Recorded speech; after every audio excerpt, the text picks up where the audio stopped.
and Wanapitei First Nation.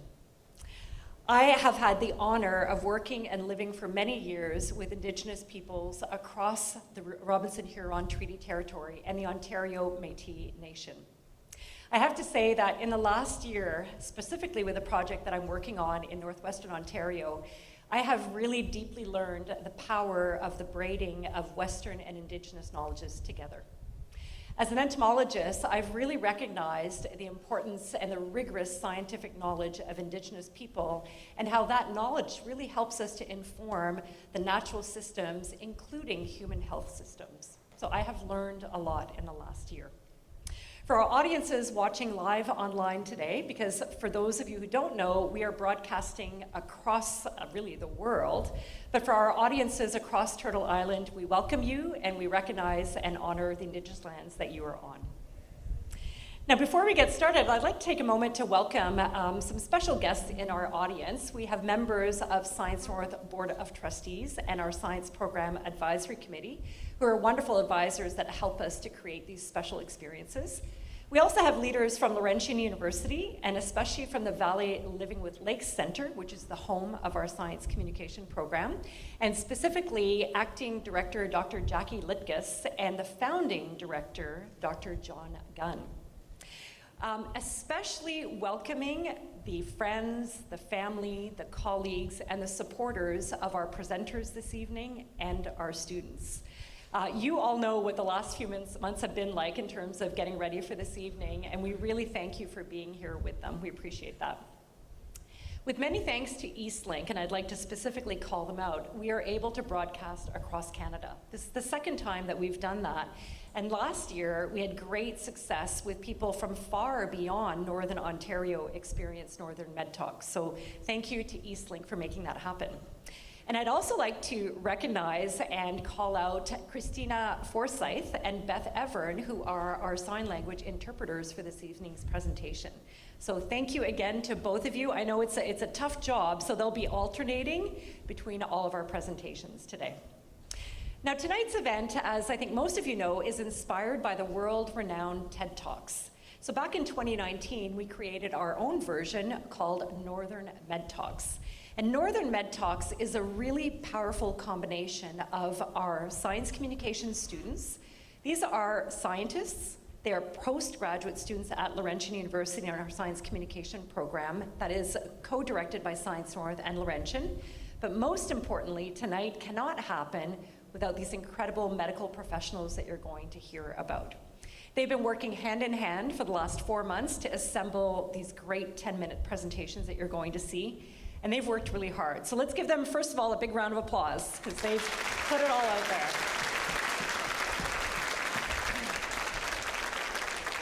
The format this evening, it's a pretty tight and really fast-paced event. There are going to be 5 10-minute presentations back-to-back, then a 20-minute intermission, so you can get up, stretch your legs, maybe have a little bio break, followed by the last 5 10-minute presentations.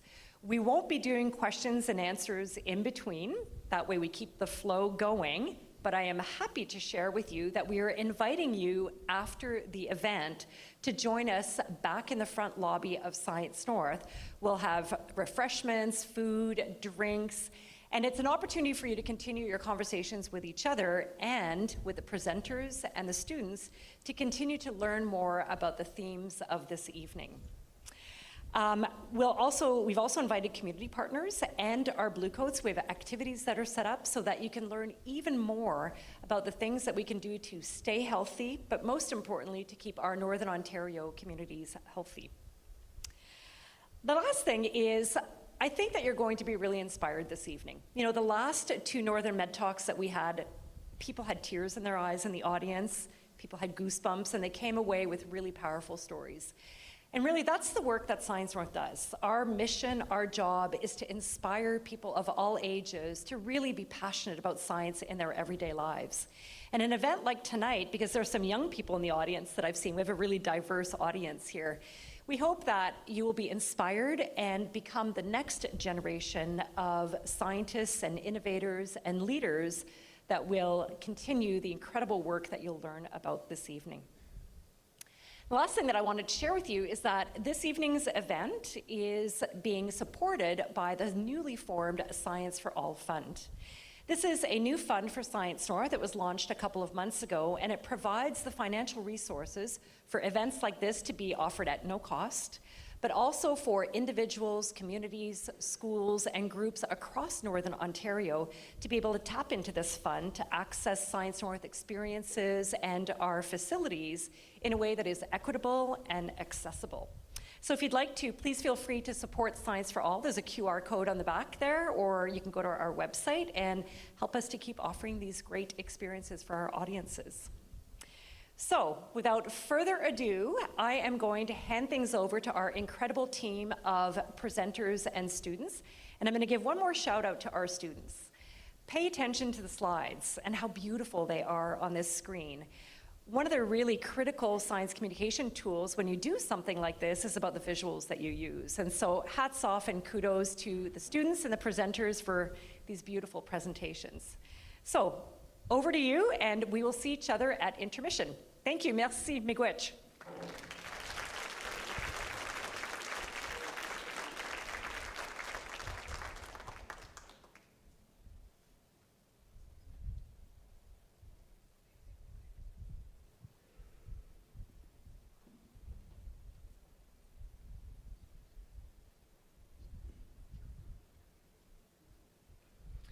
Our first speaker of the evening is Dr. Lacey Petrie, medical oncologist at Health Sciences North and assistant professor at Northern Ontario School of Medicine.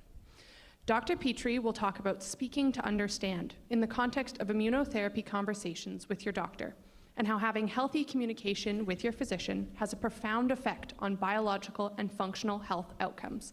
Welcome, Dr. Petrie.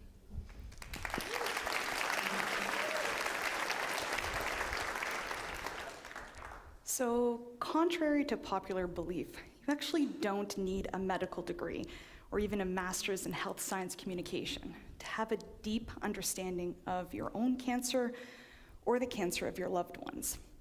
What CJ and I are hoping that you'll leave this talk tonight with is a renewed commitment that when you leave a conversation with your doctor, whether it's about cancer or something else, that you've committed to communicating, but more importantly, comprehension. I'm going to talk a little bit about the benefits and the pitfalls, but we're hoping that you might suspend your disbelief and imagine this. The scene playing out in front of you is a common one between a doctor and their patient during a first consult. We see a person entering the room alone. They're empty-handed and they look anxious. Hi, CJ. Nice to meet you. Hi. I know you know a little bit about this, but your scans have showed something quite scary. They've shown what looks like a lung cancer. Are you ready to have a conversation about what all of this means for you? Sure. Okay. We know that you have a mass along the right upper lung, and we don't know how far it's spread, and we need to organize a PET scan and an MRI of the brain so that we can understand. Are you following? Yeah, sure, let's keep going. Well, if you can follow that, then it's important for you to know that this is a non-small cell lung cancer. It's either a squamous cell carcinoma or an adenocarcinoma, and we're waiting for your next generational sequencing panel to understand if it's PD-L1 positive. Once we know that, we'll know if you're stage 3 or you're stage 4, and then we'll talk about chemotherapy, radiation, possibly immunotherapy. Are you still understanding? I completely understand. He did not understand. Okay. Who here thinks that could have gone better? Oh, thanks, Mom. Okay. So my mom thinks I did a bad job, so that's really not good. So what's the big deal? What happens when a cancer doctor and a cancer team and a patient don't understand each other? And CJ and I can go through the tons of research. It's true. When you and your doctor aren't communicating well, you might have more side effects. You might have more symptoms at the end of life, more suffering. When you take a look at the internet, most of the sites that patients look at are complete garbage. And it's really hard for patients to know how to prep for these meetings and how to talk to the right people beforehand. I can go through all of that, but I am a cancer doctor. I work across the street, and I have these conversations every day. And I'm going to tell you that there are a lot of ways that miscommunication between your cancer doctor and your family and your patient can have real impacts. The first is talking about cancer. I describe it like building a puzzle. Where did the cancer start? Where did the cancer spread? What type of cancer? Am I going to be able to cure this? What are the chances? What side effects of treatment am I going to have? And we build this puzzle. And once the puzzle is a complete picture, that's what allows the patient to make decisions with you about how we're going to treat this. Okay? If you're missing big gaps in that puzzle, it's almost impossible to make the right decision. The second thing, it's 2023, and we actually have some pretty amazing treatments for cancer. But you could make the wrong choice. You could say no thank you to a potentially life-saving treatment if you don't understand the risks and benefits and the repercussions. And finally, Wait, there's more? definitely, this is the one that actually keeps me up at night. Sometimes we focus for too long on really aggressive treatments when we know that this is an incurable problem. And if we do that, we can miss an opportunity for really good palliative care. We could miss an opportunity for hospice, and you're going to hear more tonight about how deeply important hospice care is. And lastly, we can truly end up causing more suffering at the end of life. And that we really want to do our best to prevent. So we know that if a physician and the medical team and patients enter into these combined spaces with a deep commitment to understanding each other and actually comprehension in between us, that some of these things can be fixed. So let's think back to the scene and let's ask ourselves, what went wrong? Everything? Thanks, Grace. So I won't say everything, but a lot of things went wrong. And from the physician perspective, I could talk for hours. I talked too quickly. I didn't give space for asking questions. I used horrible medical jargon, obviously. But if this was a room full of physicians, that's what we would talk about. But this isn't. This is a room full of diverse people who want to know the other perspective. So let's talk about what could CJ have done better, okay? And we have many tools in our toolbox for this. The first tool is preparation.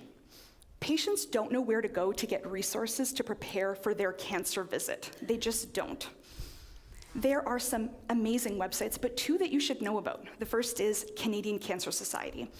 They have a super helpful drop-down menu, type of cancer, where has it spread, what resources, what's a glossary of terms so that you can read before your visit, how to prepare for a first visit. And the second one is Cancer Care Ontario, and I really, really love this one. This is actually to talk about what matters to you. And it's helpful. What should I ask my oncologist? What do I need to know to make decisions? Can I cure this? Can I not? What am I willing to experience if I want to be cured? Or what am I willing to experience if this is not curable and I want more time or better time? Really critical questions. The real things like what matters to you as a person. And so what we really want is we want people as best they can to come prepared for their visit. The second thing, CJ came by himself, and sometimes that happens, but what I really find is a lot of people will they'll be diagnosed, and there'll be so many people reaching out, how can I help you? How can I support you? And nobody says, come with me to my appointment and be that second set of ears. The third thing, this was mostly my fault. It takes a lot of courage to ask your doctor to slow down. It does. Can you slow down? Can you repeat that question? I'm still not getting it. A doctor needs to leave some space for that. And the last, and this wasn't the case with CJ and I, but sometimes people don't feel comfortable communicating in English. And patients think it is such a bother to ask for help with translation and interpretation, but it's actually not. And the more time we have to prepare, the better we can. So call, let us know that you need that extra help, and that extra help will be provided. So, I'd like to imagine this again. Let's see if we can do better. Let's see if I can make my mom proud of me here. We're back again. CJ has a scroll in his hand, and behind him is, wait, is that Mother of All Drag Queens, RuPaul Charles? Slay. He's also looking less anxious. I can't wait to see how this turns out. Hi, CJ. How are you? I'm good. I'm really glad to see that you brought a friend with you today. Thank you. She's excited to be here. I actually did research with my friend RuPaul, and I had a couple of questions before we start. We looked at the Ontario Cancer Care and looked at the questions, and one of my first questions is, did you get the results of my PET scan and MRI of the brain? We did, CJ, and it's actually good news today. The MRI of the brain doesn't show any cancer there. And the PET scan shows that the cancer is actually only in the lung. And that's good news for us. Oh, what does this mean for my treatment, and what do you suggest? What this means is that our goal is going to be to cure the cancer and make it go away forever. The treatment plan is a bit complicated. It involves chemotherapy and radiation, followed by immunotherapy. Actually, can you repeat that? We don't know what immunotherapy is. Okay. So immunotherapy is when your immune system's T cells get really activated and kill cancer for us. It's a newer form of treatment. Sorry. Can you repeat that and slow down this time? I still don't get it. Okay, I got you. So your immune system is lazy, okay? And we need to do something to activate it. So this would be like RuPaul coming into a room full of drag queens and saying, you gotta get to work. Oh, now you're speaking my language. I'm trying to. Thanks. Right. Okay, so that's like completely contrived. You know, a script done by two highly paid professional actors. So we know that this is fake, okay? But it is really important for you and your doctor and your medical team to understand each other. It is so easy for a doctor to leave the room without you understanding what's happening. When I'm in a room with a patient, the only place I want to be is with the patient. But I know I have my medical student outside waiting for me to review another patient. My nurse is in a room with a patient who's probably sick and needs my help. And my admin assistant wants to talk to me because there's someone on the line waiting for me, okay? Which means we need to advocate for each other. I need to advocate for more time to see you, and when I'm with you, you need to come prepared, okay? You need to come with a friend who's also listening. If you need translation or interpretation services, let us know. And lastly, if I'm going too fast, tell me to slow down. We know, and this is a terrible statistic, and CJ and I, we're trying to keep this light, but cancer is a difficult thing to talk about. We know that 2 out of 5, or 40% of Canadians, are going to be diagnosed with cancer in their lifetime. What that means is if it's not you, it's probably somebody that you love, and you're going to be in a room with an oncologist, and you're going to have to weave this tapestry or make this puzzle and put these pieces in the right place so that you can make the best decisions for you.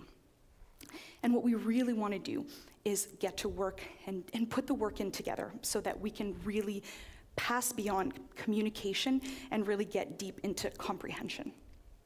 And thank you very much for listening.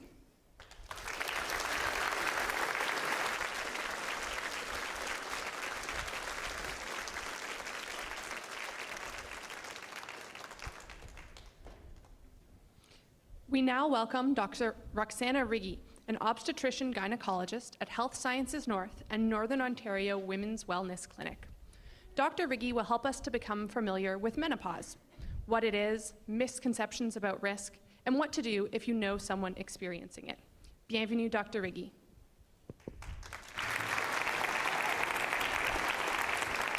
Well, that was a tough act to follow. Thank you, Dr. Petrie and CJ and RuPaul, for a great presentation. And now we're going to talk about menopause. How many people out there think that RuPaul is menopausal? My name is Dr. Riggi. I'm an obstetrician gynecologist, and I've been practicing in Sudbury since 1997. In 2020, my practice changed. I stopped doing obstetrics and concentrated on mature women's health, specifically menopause.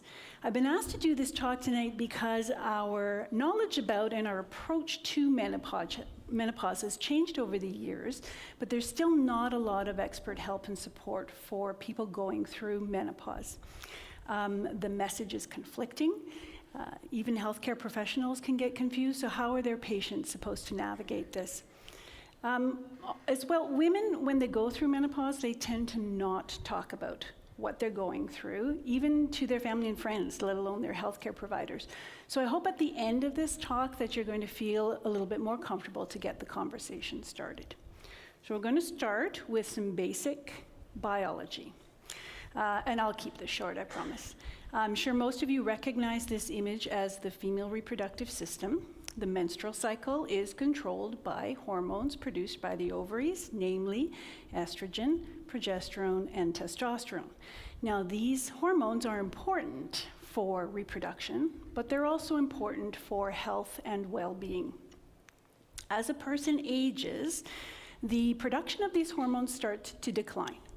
Menopause is defined as occurring after 12 months without a period, and the average age of menopause in North America is 51.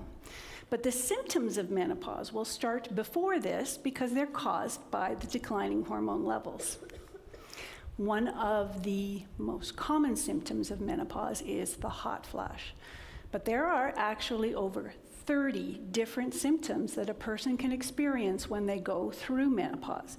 Anything from fatigue to brain fog, palpitations, joint pain, and every person's experience will be different. So what? It's a hot flash, right? Drink something cold, sleep with the window open, dress in layers. How many times have we heard this advice? But in actual fact, it's more than just feeling a little warm. Menopause has a significant impact on a number of areas. So consider this.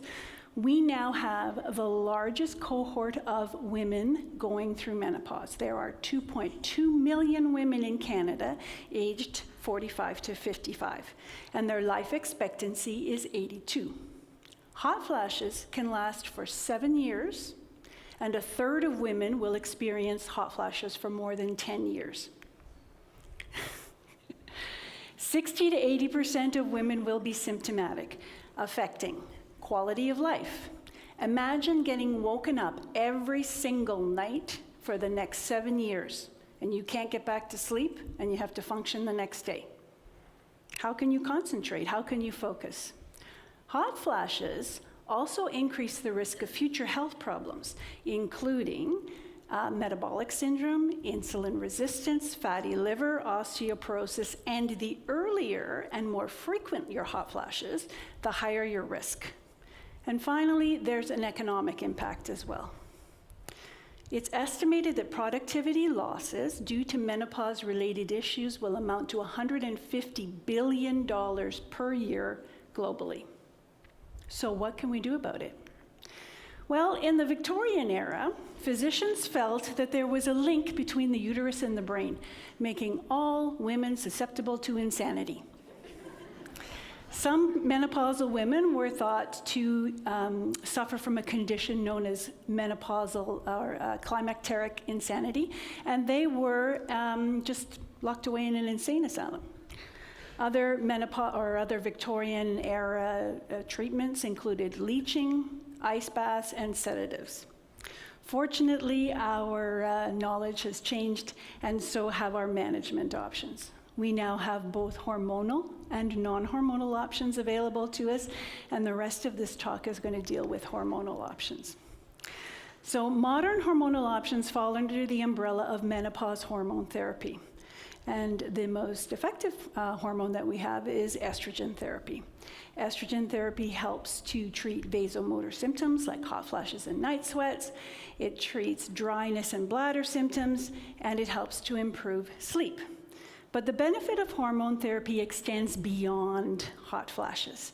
Estrogen helps to prevent bone loss.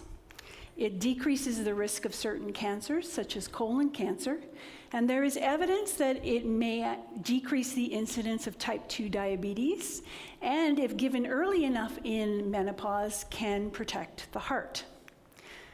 Major menopausal societies, both nationally and internationally, endorse the use of hormone therapy for management of menopausal symptoms. And recently published guidelines confirm that hormone therapy is safe when started within the 10 years of menopause or younger than 60. It does not need to be stopped after 5 years of use or in women 60 to 65. So why are we so afraid to take it? And why have healthcare professionals become reluctant to prescribe it? Women's Health Initiative study. This study was a study that was conducted by the National Institute of Health in the US. It was designed in the 1990s to test the hypothesis that hormone therapy protected the heart.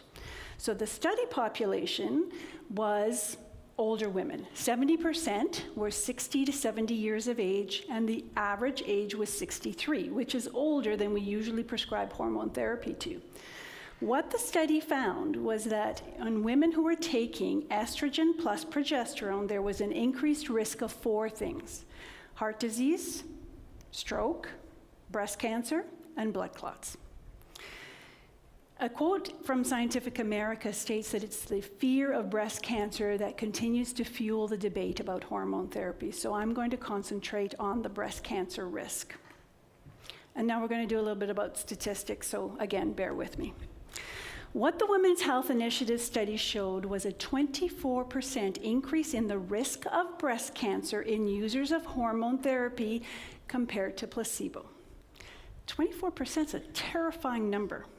The media and the medical literature like to use risk as a percentage because the larger numbers seem more significant. But what does this number really mean? First of all, a 24% increase in the risk of developing breast cancer does not mean a 24% chance of developing breast cancer. What it means is an increase over your baseline risk. And this number was actually derived from data that showed that after 5 years of hormone therapy use, the incidence of breast cancer went from 30 in 10,000 women to 38 in 10,000 women. That's an additional 8 cases of breast cancer in 10,000 women. So the attributable risk of hormone therapy to breast cancer is 0.08%, which is a very small number. And remember, that's after 5 years of therapy.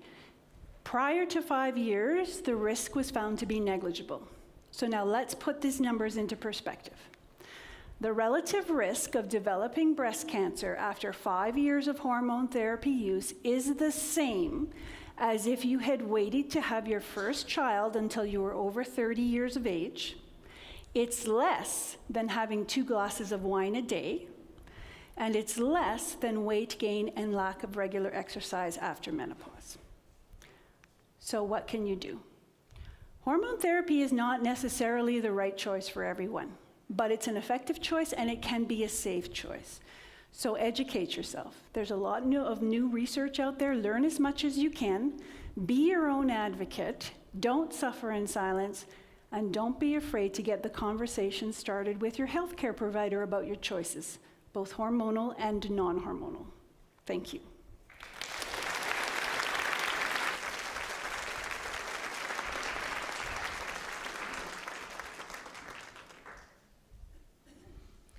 Up next, we will hear from Dr. Ravinder Jeet Singh, a stroke neurologist and regional stroke lead at Health Sciences North.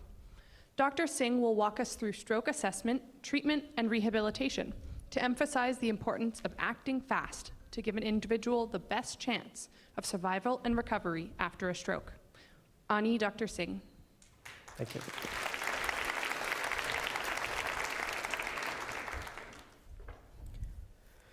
This past year, I saw a young patient, a 38-year-old man, Sean.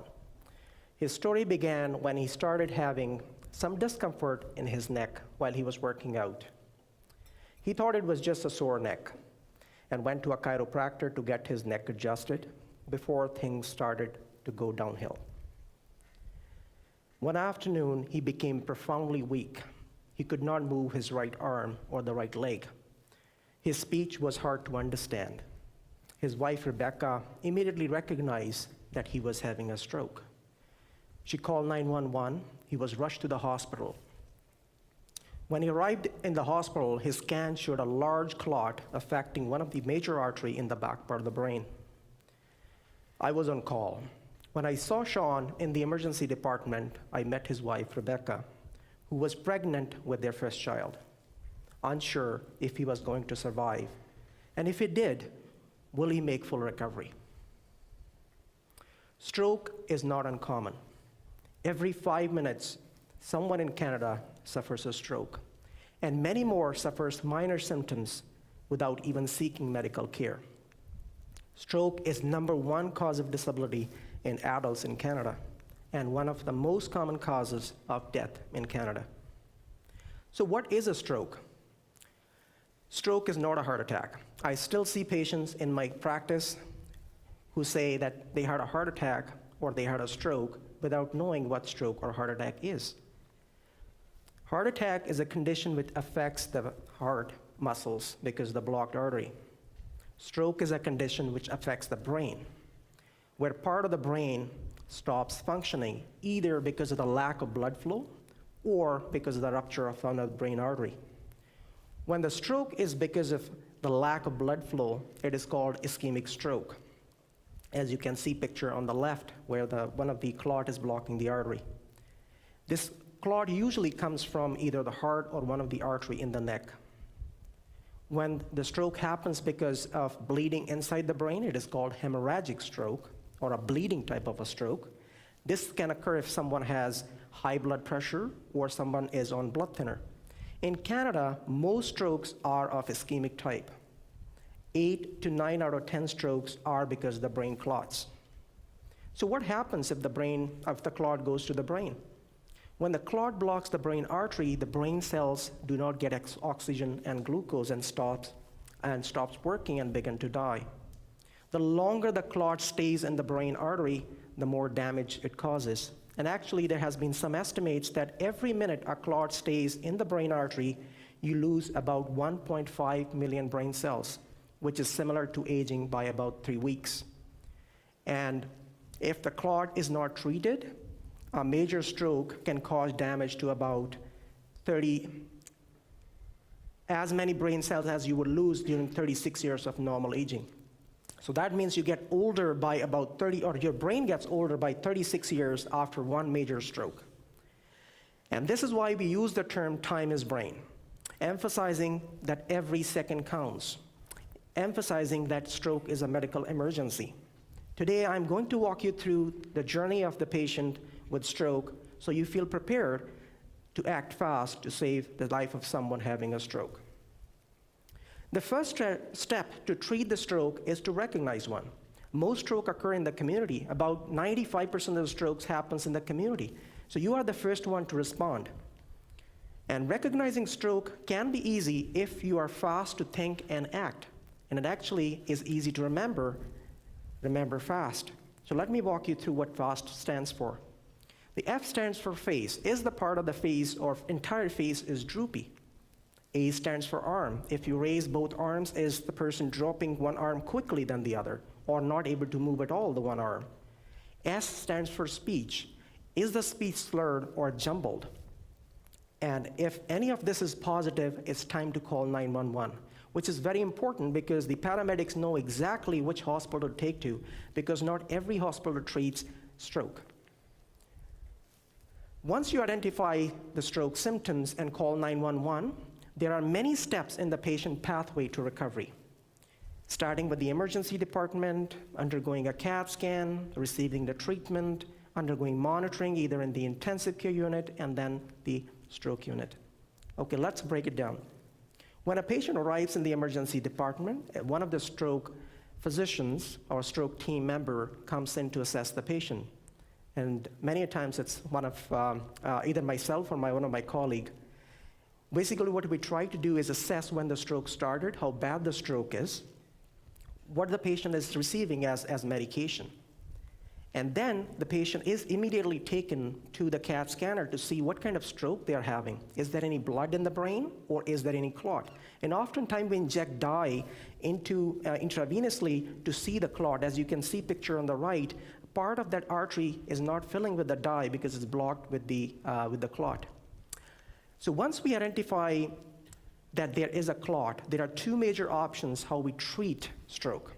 One option is we give clot-busting medication, trying to bust the clot, which can be given only in the first 4.5 hours. So the time window is very short. Again, very important to get the patient quickly to the hospital. The second is a procedure where we go with the tiny devices to the brain to pull the clot out. And this procedure is called endovascular thrombectomy. It's a newer procedure.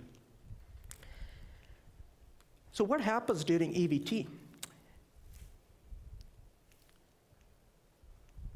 So during the EVT procedure, we puncture one of the artery, as I said, in the wrist or the groin, and use a tiny devices, and either apply a suction in the brain or put a stent to trap that clot and pull it out. And this procedure is done by a highly skilled team. And at HSN, we started to offer this procedure in February of 2020. Although it sounds relatively easy to take the devices and pull the clot out, this procedure requires an enormous amount of team effort. And it took several years of over 15 departments, many physicians, several provincial partners, regional partners to develop this program. And we are very proud that we are now offering this treatment to all patients in the Northeast and treating about 4 to 6 patients a month.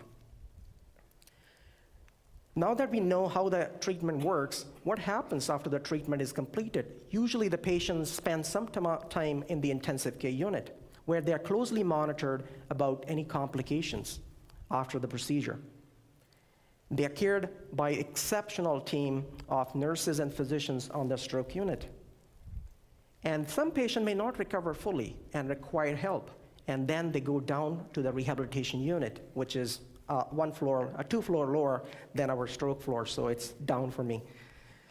And there they undergo intensive rehab. And the journey doesn't stop really there. We partner with the patient's family physicians to provide the ongoing care, because once we recognize the stroke has happened, there's always a risk of having another one. So we need to recognize what caused the stroke and provide ongoing preventative care. And we also partner with the outpatient programs to provide additional help in their recovery process. Now that we know what the stroke is and how stroke treatment works, I would like to come back to the story of my 30-year-old patient, Sean. After Sean's wife was quick to get him to the hospital, we determined that he was not eligible for clot-busting medication because he was outside that window. But he was eligible for the procedure called EVT, which I just explained, which is now available in Sudbury. So we quickly took him to the angiography room where we performed the procedure. The clot was removed, and shortly after, he began to move his right side. His speech started to clear. It was a moment of joy for both us and his wife, Rebecca. After staying in the hospital for a few days, he was discharged home. And now 8 months after his stroke, Sean is back to work, enjoying and time spending with his family. I thank Sean, Rebecca, and their daughter, Emma, who was born shortly, a few months after Sean had a stroke, for sharing this important story. It helps us to remember that recognizing stroke early and quickly is the first step to saving a life and giving someone the best chance of recovery. The story also reminds us the determination of the stroke team at HSN, who works 24/7 to provide this best possible treatment for all patients in the North. So I hope you remember to act fast in future. This would be the first step to have a great outcome after stroke, as Sean and his family did. Thank you.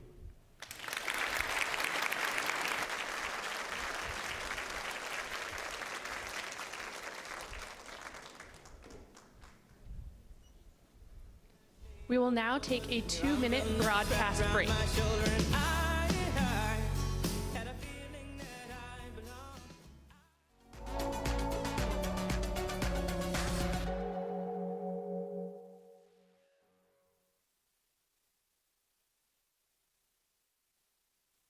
95% of the ocean is unexplored. Is there a shipwreck? Is there treasure? What can I find? It's an old military ship. Best wreck in Nova Scotia. We've had 2 great whites pop up in the last 24 hours. I've never seen a predator that large underwater. So we found an unidentified object. It's part of human nature to want to explain the unexplainable. It's a great day to find a UFO. Jump in. Coming soon to Eastlink Community TV.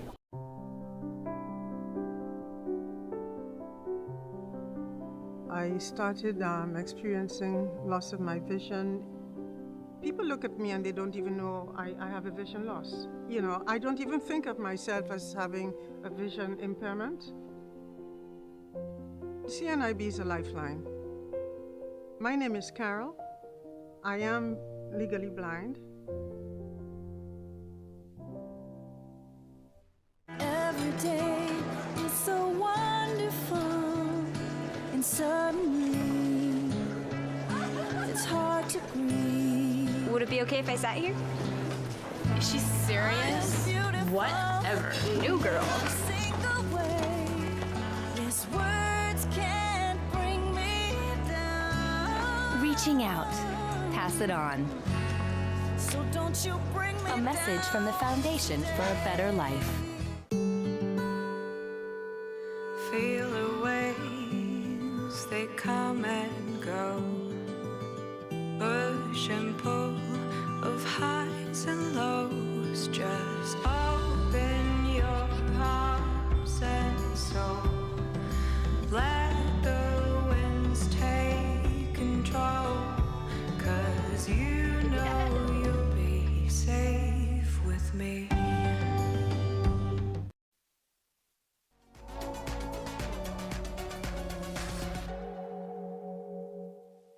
Can provide immense benefits to residents and their loved ones throughout the dying process. Madison hopes to inspire us to talk about our own end-of-life care goals and to advocate for ourselves and our loved ones. Welcome, Madison.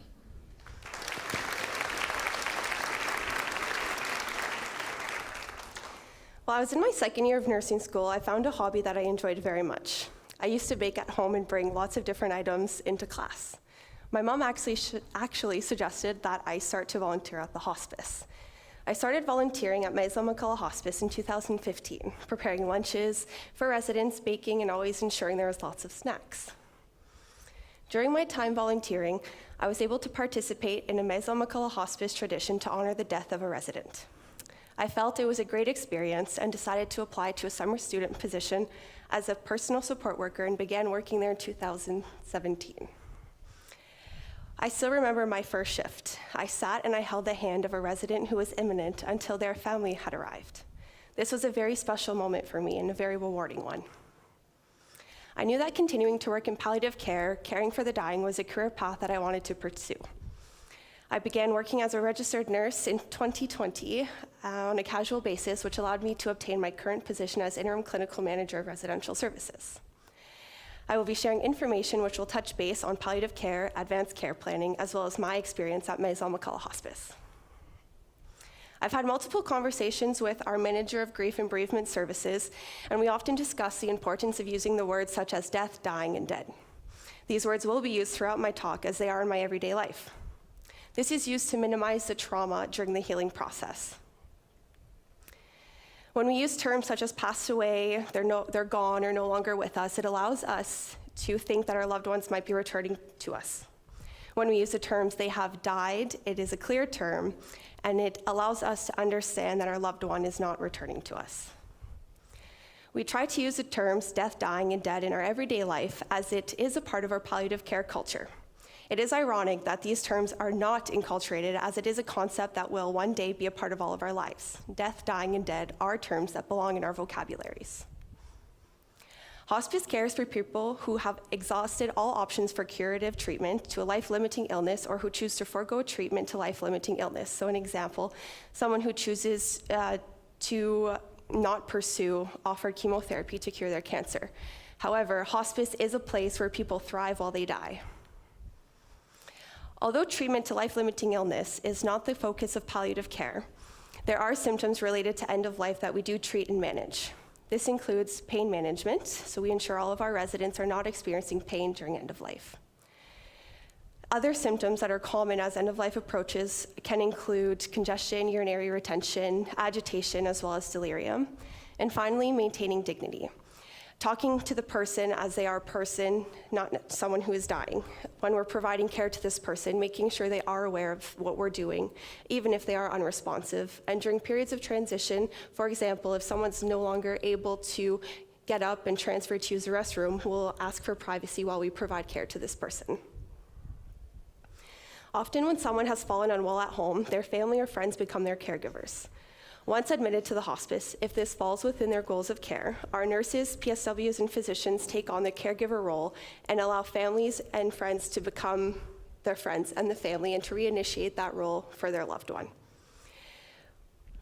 At Maison McCullough Hospice, it is a place where family and friends are able to be present during their loved one's last months, weeks, hours, and moments. When at Maison McCullough Hospice, we also try to ensure that family and friends are taken care of. We do have supportive care aides who check on families and friends to see how they're coping with the changes in their loved one, as well as provide education with our staff. So when people have access to healthcare providers 24/7, it allows them to explain the changes that they might be seeing in their loved one. We often talk about advanced care planning and the importance of this at Maison McCullough Hospice. That being said, it is important to identify who you would like making your decisions when you're no longer able to understand and to learn about your diagnosis, as well as possible or future treatments. We encourage people to think about what is important to them and what they value, and to talk about this with the people they would like making their decisions when they're no longer able to, as well as their healthcare providers. At Maison McCullough Hospice, we also offer the Community Hospice Palliative Care Team, which is a group of nurse practitioners, registered nurses, as well as physicians who work collaboratively with community partners to honor residents' or client goals of care if they would like to die at home. And other options would be in a facility, for example, at Maison McCullough Hospice. Our residents do call the shots, so maintaining residents' wishes is something that's very important to us. We've had residents who have chosen to listen to music on the patio, spend their time painting, or even people who always ask for dessert for breakfast. Every Maison McCullough Hospice case is different, and it is important to have goals of care discussions to allow your friends and family, as well as care providers, know what your wishes are when your condition is changing. It is important to remember that your goals of care and advanced care planning is something that can change, and it's just important to remember to communicate those changes with your loved ones and care providers. This pie chart actually demonstrates the percentage of people who have died in Ontario in the year 2017 to 18.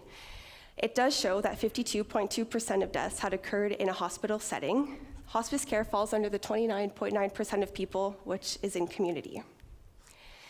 This linear graph demonstrates the percentage of people among all those who have died in 2010 to 2018 and had unplanned emergency department visit in the last 30 days of life. In 2017 to 18, this touches 54.1% of people. There is a possibility that these people did not have access to a palliative care team to assess and assist them, and once visiting the emergency department, it could have been deemed unsafe for them to return home. And finally, this figure represents the amount of people in the year of 2017 to 18 who only had palliative care services initiated within the last 30 days of life, which is 46.8% of people. In Sudbury, we do have Maison McCullough Hospice, which is a 20-bed hospice care facility, as well as an additional 6 beds at Health Sciences North. In community, however, we are limited for access to services. Many people are unaware that they are eligible for palliative care services during the last 12 months of their life and do have access to hospice care within the last 3 months of life. At times, we do receive late referrals and late diagnosis, so the conversations for advanced care planning are happening too late or potentially not happening at all. Advanced care planning and goals of care discussions are for everyone, as our goals of care and healthcare can change very quickly. And finally, the importance of advocating for ourselves and as well as our family.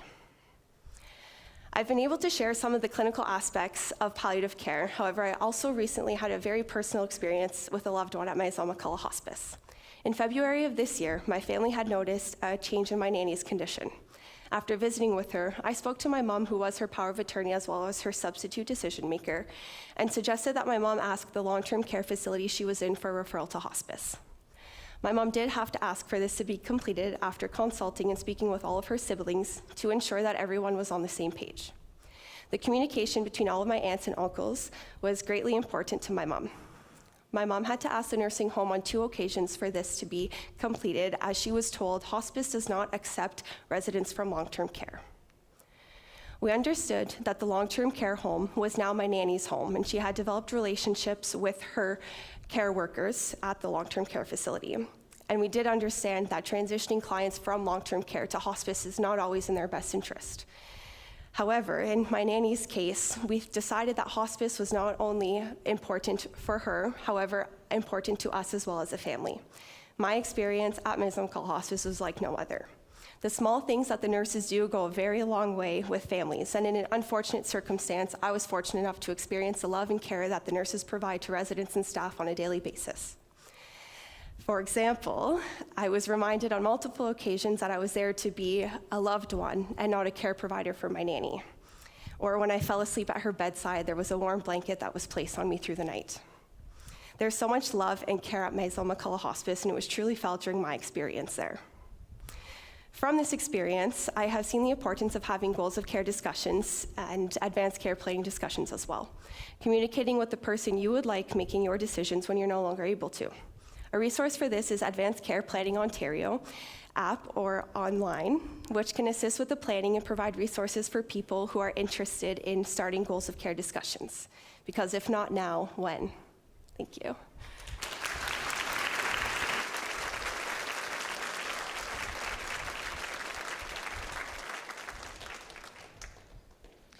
We now welcome to the stage Jennifer Clément, Executive Director of the Sudbury District Nurse Practitioner Clinics. What started as the vision of 2 nurse practitioners from Sudbury has grown into a staple of Ontario healthcare and a model for Canada and beyond. Jennifer will be talking about how the nurse practitioner-led clinics came to be, how they serve our community, and why nurses aren't going anywhere. Welcome, Jennifer.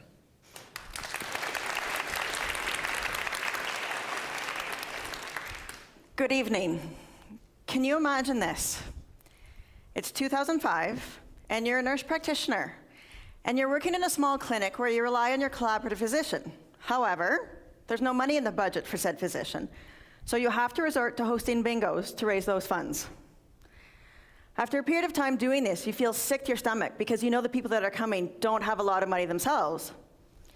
Soon after, you leave that position, and because there's no jobs locally, you start working out of town to provide coverage in other clinics, all the while knowing that in Greater Sudbury alone, there are 40,000 people who don't have a primary care provider, and there are other NPs locally in the same position. You've also been lobbying for over 10 years for the expansion for your NP scope, for funding for new positions. And in the back of your mind, you're reminded that in the 1990s, Mike Harris, who was the Premier of Ontario at the time, had said that because medicine was going so high-tech, nurses would soon be going the way of the hula hoop, meaning he deemed them to be obsolete.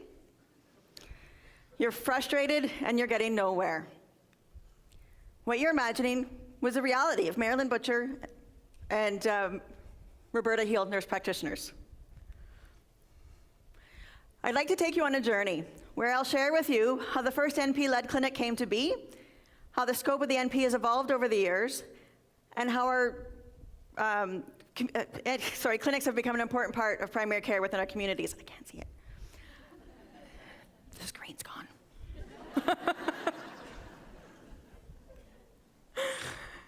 So what exactly is a nurse practitioner? We are experienced registered nurses who have gone back to school for additional education, which gives us the authority to autonomously diagnose and treat illnesses, order and interpret investigations, prescribe medications, and perform medical procedures. Now, when Marilyn and Roberta were beginning this journey, the scope of the NP was actually a lot more narrow than what it is today. And while they could have their own roster of patients and assess them, convey the diagnosis and treat them, they could only order investigations and lab work independently if they were found on this list. Everything else needed a physician's order. For medications, again, they could only order them independently if they were found on this list, which honestly at the time, it was a really small list. Other medications had to be initially ordered by the physician, and then as the NP, they could reorder them and make adjustments to the doses. It was in early 2006 that the government announced that there'd be funding available for the expansion of family health teams across the province. With so many unemployed NPs in the area, they decided they wanted to make a proposal for an NP-led clinic, or as we call them, NPLC, with a multidisciplinary team at multiple sites. Together, they submitted the proposal, and unfortunately, it was declined. Soon after, they received a call from the Registered Nurses Association of Ontario, who helped kickstart months of lobbying and advocacy for an NPLC at all levels of government. They talked to anybody that would listen. The government heard those efforts, and they came back to them with an offer for a different model with limited funding, where a physician was in the role of primary provider. That wasn't the vision they had in mind, so they turned that offer down, and they continued their lobbying efforts. A month later, they received a call from the government who told them their entire proposal would be funded as written, and the announcement would be made later that week at the Nurse Practitioner Association's annual conference. Months later, Marilyn came to find out that George Smitherman, who was the Minister of Health at the time, had said to fund the whole thing. He was willing to give a couple of unknown grassroots NPs the authority to introduce a new model of care into the Canadian healthcare system. So, with funding in hand, they got to work. They needed to establish a practice space. They needed to develop their policies and procedures. They needed to hire staff, and they needed to develop a governance structure. Marilyn would become the clinical director, and Roberta the board chair, and they ensured that the board would be comprised of 51% NPs so that there would be leadership of NPs at all levels. Now, the months leading up to the clinic opening were really, really busy, but they were being told by multiple people, don't mess up, everybody's watching. And all the while, the government kept asking, are people gonna come? And what is your advertising plan to get patients through the door? To which Marilyn laughed and said, don't worry, people are gonna come. And in August 2007, when the Sudbury District Nurse Practitioner Clinics held its grand opening, you bet people came. Now, if you actually look really closely here in this picture, you'll see the top of my head. I was standing behind one of the nurse practitioners that was in the community. I was a nurse practitioner student myself at the time, and I remember watching in awe of what these ladies had accomplished. And you could feel the energy and the excitement in the crowd, like it was palpable.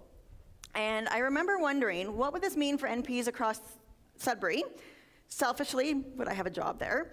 And what would this mean for NPs across the province? And little did I know what my future would bring when I joined the team a year later.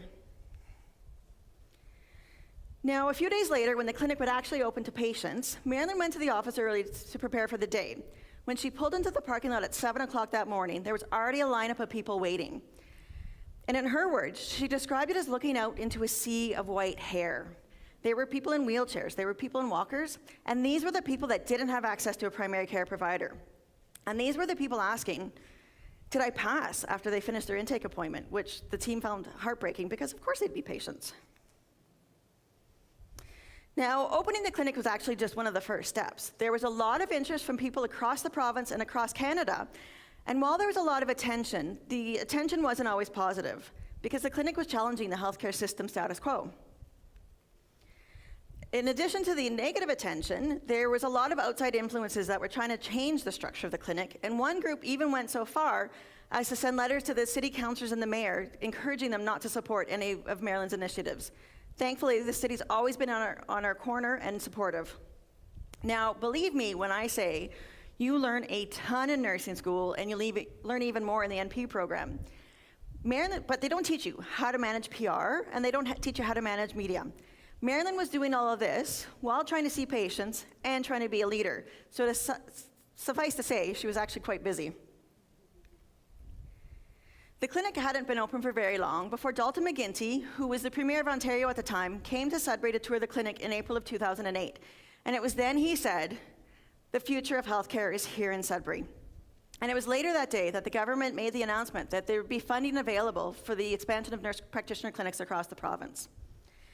Now, if you look really closely here at the picture, you'll see that the group was standing in front of a hula hoop. This hula hoop was given to Marilyn as a thank you for all of her advocacy work. And Marilyn, if you know Marilyn, she made the point to get across to Dalton that nurses aren't going anywhere. And the hula hoop to this day still holds a place of honor in our office. So it was during this time that the clinic itself was started to go through some changes. Our team started to get bigger, and in 2010, Marilyn retired. We opened a second office in Lively, and then in 2012, I became the director. This is also when we started to see changes happening to the scope of the nurse practitioner. And over a span of 15 years, the legislation would change to allow our scope to include open prescribing of all medications, being able to order all lab work and most diagnostic testing, and finally being able to do point-of-care testing without a medical directive. So I could actually do a urine dip to tell somebody they had a bladder infection without needing a medical directive. And we were able to say goodbye to this list. So look where Sudbury District Nurse Practitioner Clinics is today. We have 3 practice locations across Greater Sudbury, and we've been able to support over 9,700 patients over the past 16 years. We have high patient satisfaction scores, and our quality health indicators exceed those of the provincial averages. We have a wait list at all of our sites. We are now one of 25 NP clinics across the province, all of whom are deeply rooted within our communities, and we all leverage partnerships with other organizations in our communities so we can ensure that we're giving the patients the best care possible. And in fact, in 2017, it all came full circle when we held our 10th anniversary, and George Smitherman came back to town to be our keynote speaker. In speaking with him, you could tell that he was proud of the accomplishments of the team and the fact that he took a risk on us. And to that end, we could not do any of this without our amazing interprofessional team. We have 27 phenomenal team members in the roles that you see behind me, and we work with an amazing and supportive group of collaborative physicians. The NP is the patient's primary care provider, and the interprofessional team wraps the care around the patient. Each position on our team is unique and has different attributes, but they are no less valuable in contributing to the care of our patients and to the growth of our team. So while we have come so far from our early advocacy days to opening our first clinic, through media attention, expansion of our scope, growth of our team and our 3 practice locations, and the number of patients we've served, we know that there is still a lot of work to do in primary care.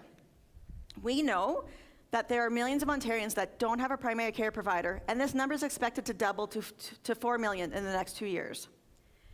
We hear it often in Sudbury, but we also hear it across from our other NP clinics across the province that people are willing to drive for long distances in order to be a patient. So with this journey, I really hope you come away knowing more about NPs, the integral role that we play in our communities, and how hard we've worked to be a part of the healthcare solution. If you'd like to learn more about us, you can check out our websites and the website of our Nurse Practitioner-led Clinic Association, or you can send them an email. NP clinics are here and we're in our community, so we're here to help. Thank you.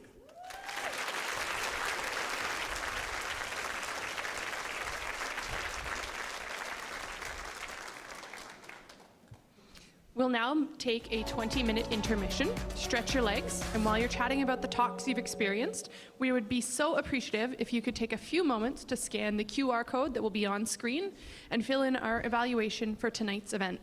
For our friends watching at home, we'll see you back here at 8:25. Talk Nerdy is sponsored by Great Canadian Games and Hobbies in Sudbury. Hey Dave, how's it going? You ready to start the show? Dave? Hey. I think things broken again. Hey, you here? Hey. Oh, come on. We're back in the studio, season 8.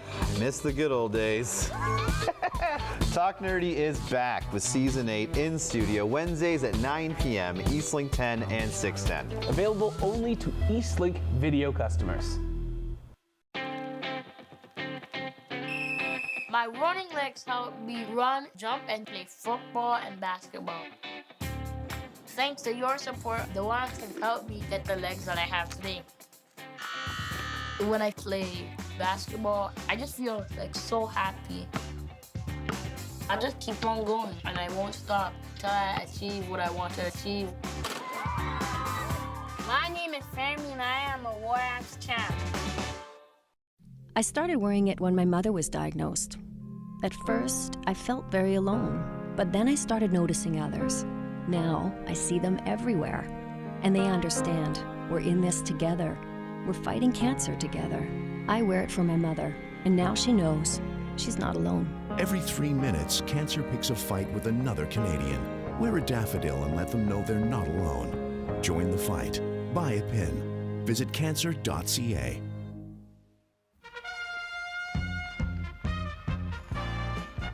Did you know the lion's sense of vision is so powerful, it actually enables nearby creatures to see better? Here we see lions assisting the offspring of others, while their parents are elsewhere in the wild. Brilliant, isn't it? Making the wild kingdom look much better indeed. Do good, be a lion. Bacteria, viruses, and parasites that cause disease have the potential to be very dangerous to humans and animals. We've gotten better at dealing with disease, but that hasn't always been the case. Many diseases have been affecting human populations for thousands of years. The Black Death, tuberculosis, and smallpox have collectively caused hundreds of millions of deaths. This is to say, humans have been working on the problem of infectious diseases for a very long time. People observed that if you survived an initial smallpox infection, you would not get sick again. This led to the development of a technique called inoculation. It was used to protect against severe illness for hundreds of years in India, Africa, and China. Inoculation was the deliberate introduction of material from smallpox pustules from one person to another. In some cultures, scabs from people with milder disease were ground up and blown up the nostril. Later, skin-to-skin inoculation was used. Smallpox caught through the respiratory system often resulted in severe disease. Infection of the skin usually led to a milder, localized infection, but still induced immunity to the virus. The problem with inoculation was that it required a high level of skill and monitoring of the patients. About 1 in 50 people still died, and new smallpox outbreaks could be triggered by inoculated patients. It also required a supply of smallpox-infected people as a source of inoculation material. Although others were experimenting with using cowpox to inoculate people against smallpox in the mid-1700s, Dr. Edward Jenner was the first one to document and scientifically test his hypothesis. Could a cowpox infection protect you against a smallpox infection? In 1796, he inoculated an 8-year-old boy with a cowpox lesion from a milkmaid. The boy had a mild illness, and a few weeks later, when deliberately exposed to smallpox, he did not develop the disease. In 1798, Dr. Jenner published a paper with his results, having tested his method on 22 other people. He called the procedure vaccination as a nod to the origin of the inoculation virus. Vacca is Latin for cow. Those of you that understand French might recognize that vache is in vaccine. By the mid-1800s, vaccination against smallpox had spread globally, and procedures for producing the vaccine became standardized. Another famous scientist, Louis Pasteur, realized that microorganisms cause disease and the spoiling of food. He discovered that heating wine to 55 degrees Celsius killed bacteria and stopped it from spoiling. This is what Pasteur is famous for. We use this process still. Pasteurization. Pasteur believed vaccines could be found for all infectious diseases. While studying chicken cholera, he discovered that exposing the bacteria to air would reduce their virulence. He named the loss of virulence attenuation. Injecting chicken with a less virulent strand of bacteria gave them immunity against freshly cultured cholera bacteria. He developed vaccines against anthrax and rabies, not realizing that rabies is caused by a virus. Pasteur's vaccine type is called live attenuated vaccine. His work led to the development of vaccine research around the globe and to the development of vaccines against many deadly diseases caused by bacteria and viruses. We now have many different types of vaccines. The reason for this is because some vaccine types are not suitable for people who are immunocompromised. Scientists work to find ways to make vaccine technology accessible to different populations. Other reasons for different vaccine types are safety, cost, adaptability, and time to create the vaccines.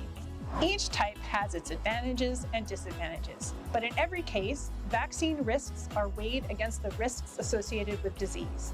Vaccines approved for use have a low risk of adverse reaction, and the benefits of vaccines greatly outweigh the risk of complication by natural infection.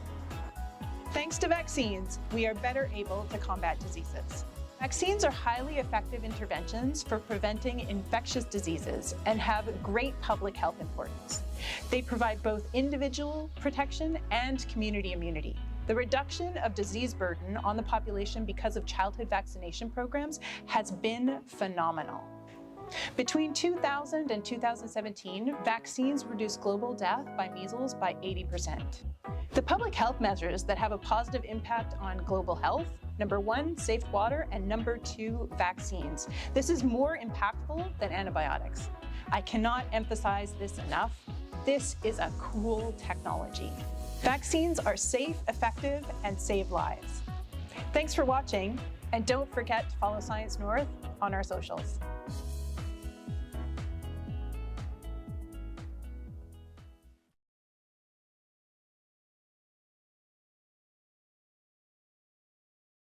Hi, my name is Bruce Doran. I'm one of the staff scientists that works at Science North, and February is Heart Month, and I want to use the opportunity to really clarify two terms that sometimes people use interchangeably: heart attack and cardiac arrest. Obviously, those are two afflictions that affect the heart, but they affect the heart a little differently. So I want to show you a model of a heart that I have right here, okay?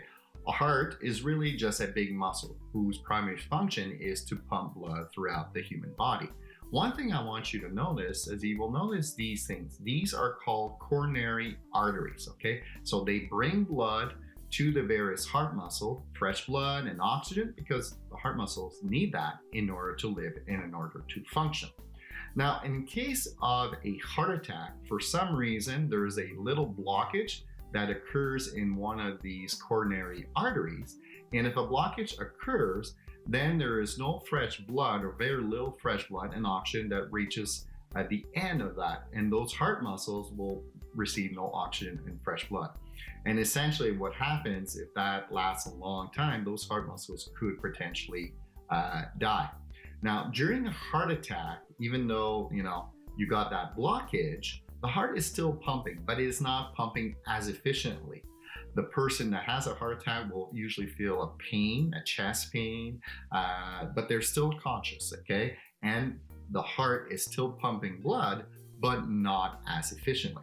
So I want you to think of a heart attack as an issue that has to do with plumbing. It's a plumbing issue. For some reason, right, there's a blockage that happens within the coronary artery. That blockage prevents fresh blood and oxygen to reach certain muscles of the heart, and then those muscles are not going to be as efficient and the heart is not pumping as efficiently. The person's still awake, is still alive, but in a lot of pain. Now, with a cardiac arrest, it's a little bit different.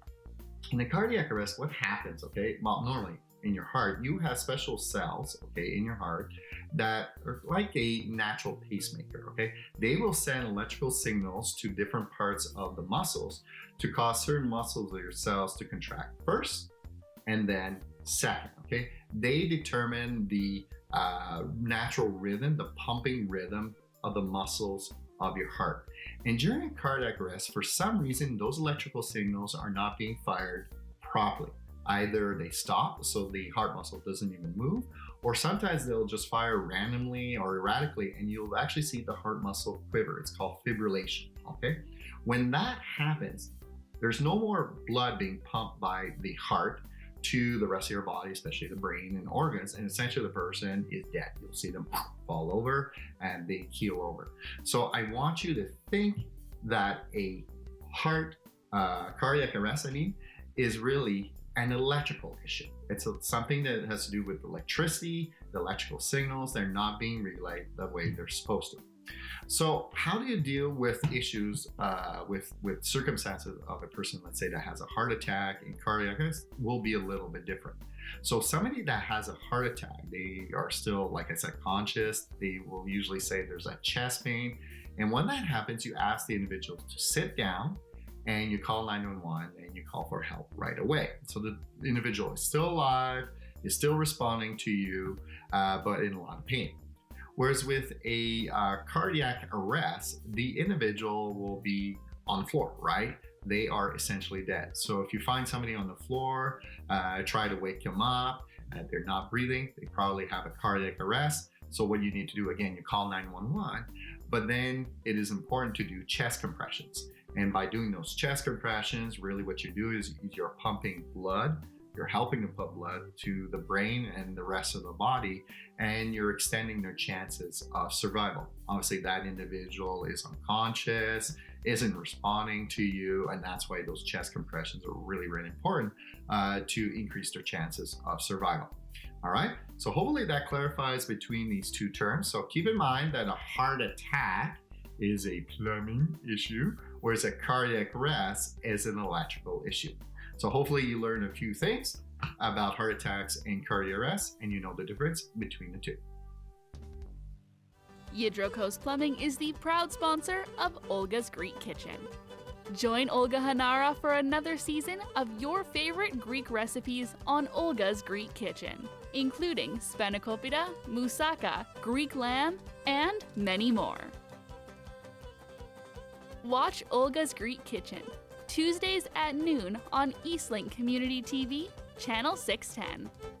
Available only to Eastlink video customers.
What do you want to get? Ice cream. Chocolate? Yeah. Let's go, honey.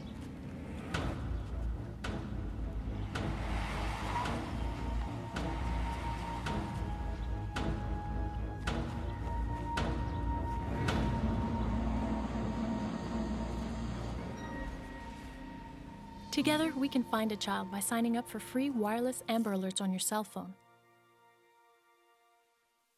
Hello, everyone. Now, I love a great infographic or graph as much as the next person. They can easily explain complex ideas quickly. But we need to be careful about the information we consume and the context of the data. Statistical analysis is difficult, even for experts. Presenting the data as something that we can all understand is even harder. Human brains are easily tricked. Take this image, for example. Would you believe me if I told you the inner circles are the same size? Visually, we can be tricked. The outer circles are giving us a context that make us think the inner circle on the right is actually bigger than it is. Graphs do this as well. These two bar graphs have the same information, but the y-axis starts at a different level. This makes the difference between the two values look bigger than it actually is. Some people presenting data might do this intentionally to sway you to their point of view. Other representations of data might be legitimate, but lack context. Have you seen these two graphs on the internet? It makes it look like vaccinated people are more likely to end up in the hospital than unvaccinated people. This is far from the truth. If you look at the proportion of vaccinated people versus the proportion of unvaccinated people in the population, you are much more likely to end up in hospital if you're unvaccinated. This is because there are over 12 million vaccinated individuals in Ontario compared to 2.5 million unvaccinated or partially unvaccinated individuals. We call this the base rate fallacy. It is the tendency to ignore base rate information, such as population, and focus on specific information, such as the COVID-19 hospital and ICU numbers. And here's the same data we saw earlier, but corrected for population. You are over 3.5 times more likely to end up in the hospital if you are unvaccinated, and almost 7 times more likely to end up in the ICU. It is also important to check the date of the data you are seeing. Back in late December 2021, with the surge of the Omicron variant, protection against infection declined rapidly in vaccinated individuals. Boosters had not been widely administered yet, and Omicron is extremely contagious, but protection against hospitalization and ICU admission remained high. After boosters were administered, you see that the protection from infection went back up again. With the relaxing of measures, such as mask mandates and indoor capacity limits, this has led to another increase in infection rates. We know the vaccine protects us against severe outcomes from the disease, but when measures to reduce transmission are relaxed, it becomes easier to become infected. Scientists are always looking at data. They figure out risks, benefits, and trends by looking at population data. They will change their recommendations based off of what they have observed. Their understanding of the science is evolving. 11.4 billion doses of the vaccine against COVID-19 have been delivered worldwide. Medical professionals have modified their recommendations in how they administer the vaccines based off of the delivery of these billions of doses. The risk of blood clots associated with certain vaccines are known and are monitored for. In populations that have a slightly higher risk of rare side effects, such as myocarditis, specific vaccines are preferred over others. We also have decades of research on vaccines. Yes, severe effects are possible, but most of them occur within 2 months of vaccination. This is not to say that long-term effects can never happen, but there's very strong evidence that there won't be long-term effects from the vaccine. Another important point is that adverse effects are more likely to occur from viral infection. Being vaccinated will help lower your risk of severe outcomes caused by infection. We know you want to be informed with the best information. It is important to know the source and the context of your data. Look for credible experts who can help you understand what it is that you are seeing. People in public health are really doing their best to help everyone. We are doing this because we care about your health and your safety.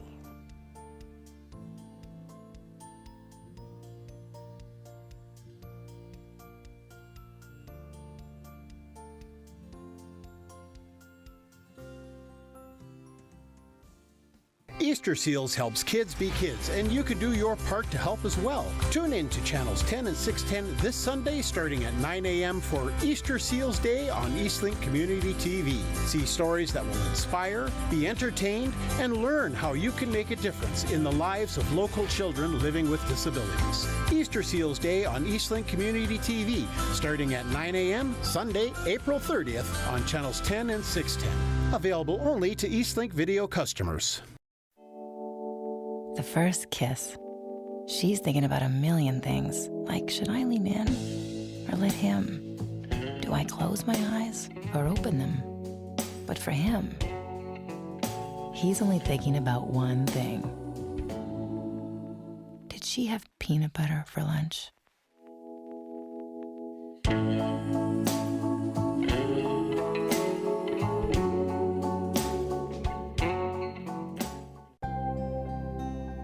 The most important part of the wish was the anticipation and also the hope. It gave her something to strive for. We'd sit there and we'd say, you know what? One more unit of blood, you're one step closer to your wish. It really gave us a chance to become a family outside of the sickness again. They grow up too fast when they're sick. They have to deal with all the stuff they shouldn't have to. So it's nice that they can just kind of go back to being kids. Every year I have staff calling in sick with cancer. I always think most of us would take something, then suck it up and get back to the office. But not the cancer people. They have all-day doctor's appointments, all-day treatments. They're fine for 6 months, then they're not fine. I have to wonder, is this some sort of made-up illness for when they don't feel like working?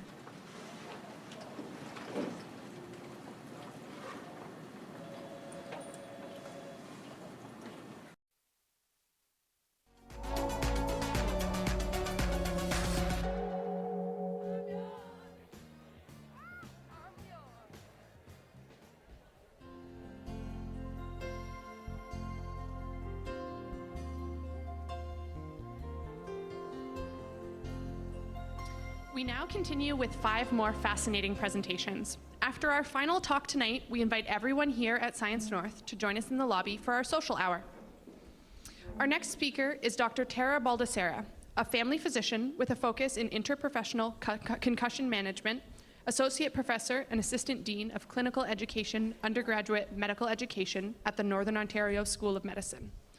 Dr. Baldessera will share with us how we can understand human social connectedness through our goal to look for safety and security, take better care of ourselves, be more compassionate communicators, and take better care of each other and our planet. Welcome, Dr. Baldessera.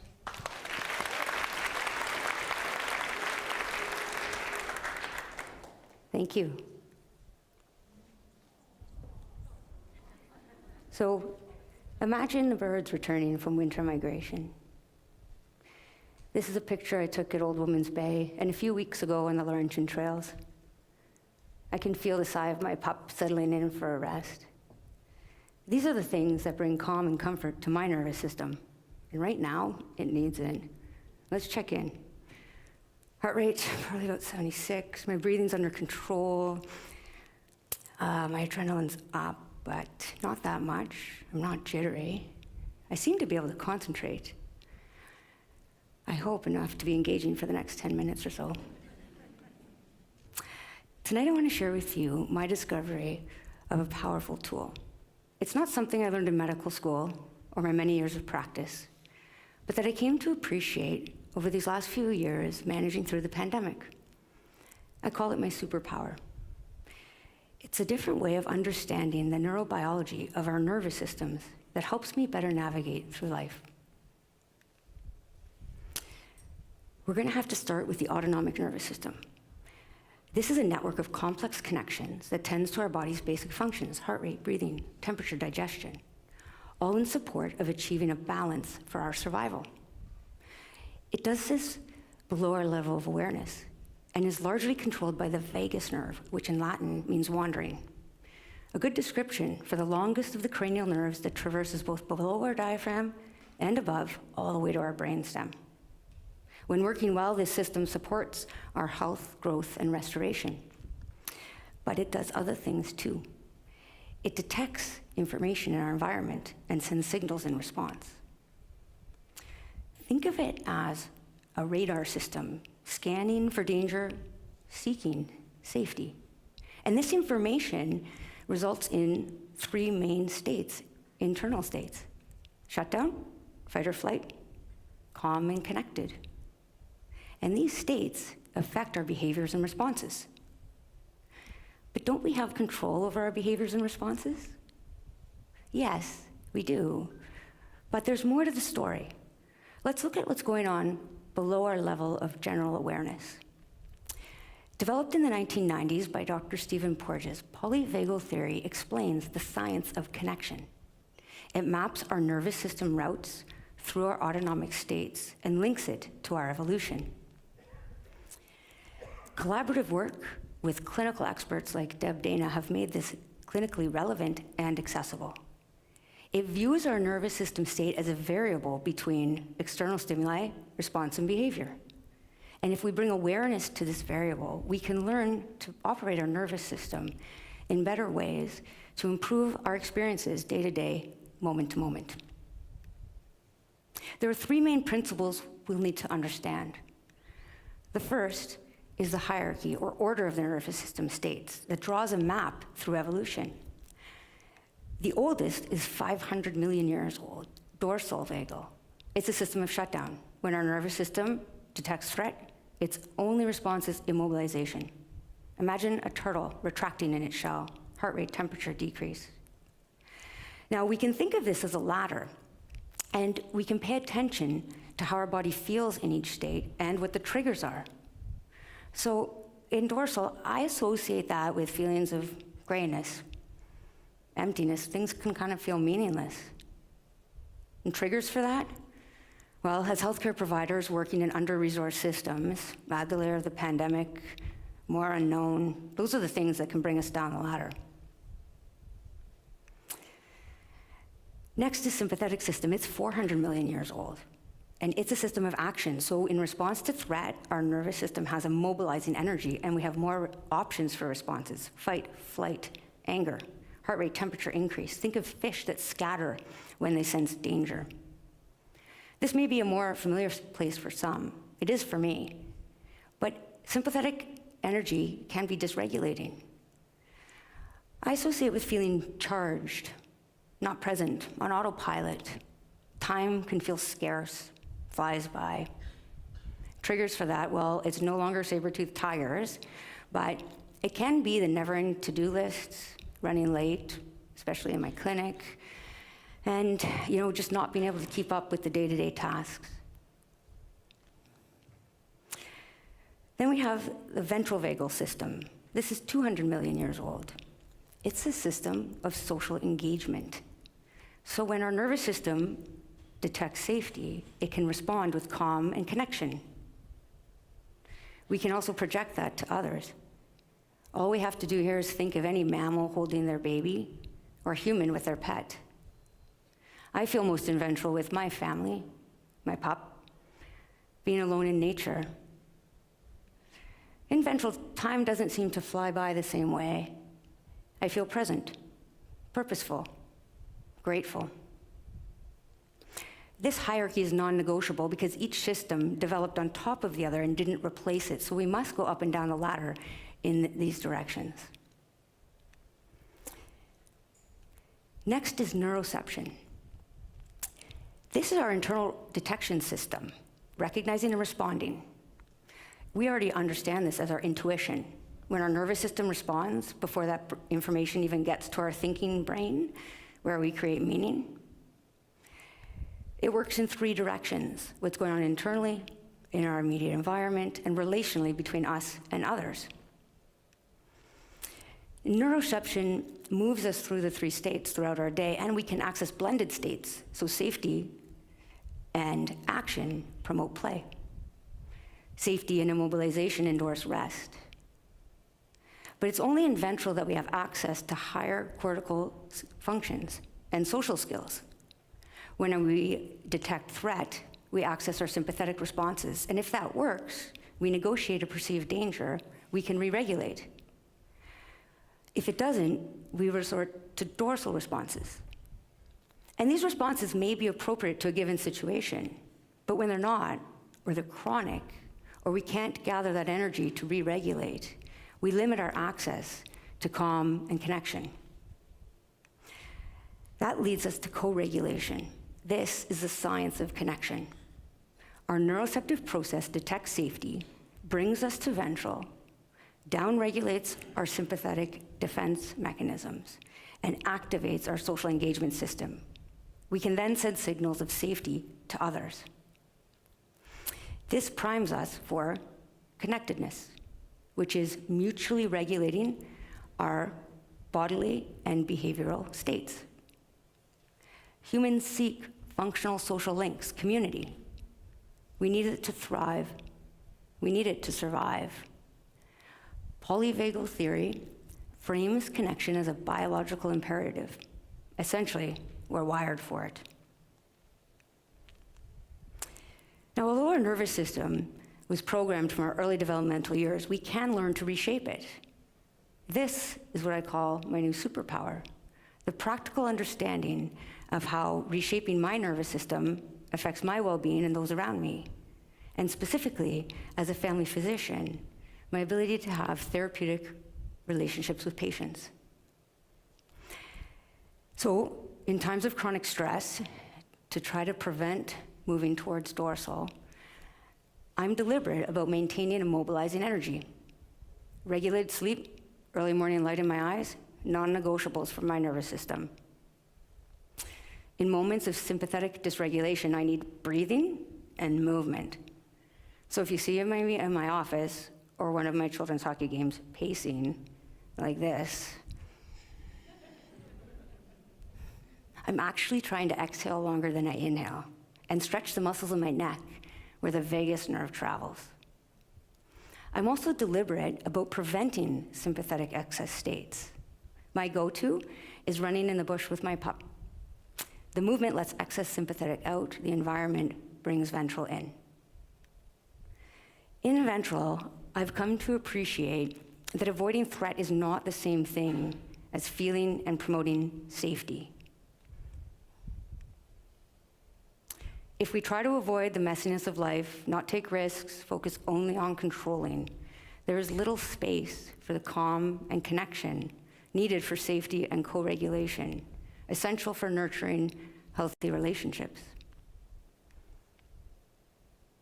Similarly, in medicine, if we focus singularly on treating acute conditions, we miss the opportunity to create therapeutic and healing spaces. As providers, if we're not regulated, we can't send cues of safety. If we aim for ventral, we can help patients regulate. And it's in co-regulation that we set the stage for the processes of mental and physical health and well-being, which are not separate. With our eyes, facial expressions, the prosody of our voice, we can be a listening presence. So it makes it sound simple, doesn't it? But it's not easy, and we can't do it alone. As society continues to bombard us with messages to defend, to protect, where independence is celebrated over cooperation, we can look to the science of connection to cultivate safety, to contribute to being a co-regulating force. Awareness of this force, that's a superpower I'll continue to work on. I'll practice listening to the neurobiology, reminding myself there's something I can do in the moment, no matter how small. For me, my loved ones, patients, our community and planet. Thank you for your time tonight. I hope some of this has connected with you. Perhaps sparked some curiosity about ways that you can think about your nervous system. My hope is for us to be aware and think about how we can use this force to affect the world, one nervous system at a time. Thank you.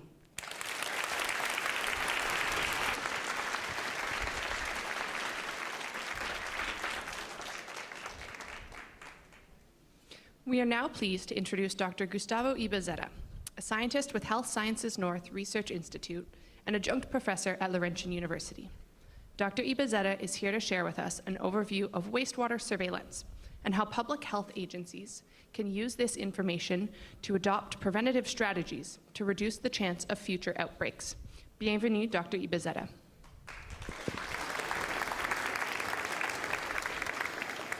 Thank you. Imagine a world where checking the probability of a disease in your area was as easy as checking the weather on your phone. Wastewater surveillance is becoming a powerful tool in identifying, managing, and preventing outbreaks at the population level. By testing wastewater samples, we can monitor the presence of diseases in a population, even among those that might not be showing any symptoms. Wastewater surveillance provides an essential piece of data that public health units can pair with other information to take swift and target action to prevent outbreaks and protect public health. Wastewater surveillance has a long story, starting with detecting polio in the 1940s, then hepatitis A in the 80s, and more recently SARS and COVID-19. Over time, the techniques used to analyze wastewater have improved to be more specific and given more information about the diseases found in the region. The problem with sampling wastewater is that it holds much more than the disease that we are interested in studying. Our samples contain everything goes to the drain in your house, chemicals you use to clean, a wide mix diversity of microbes, and all these elements are intermingled as they move across the networks of pipes under our towns.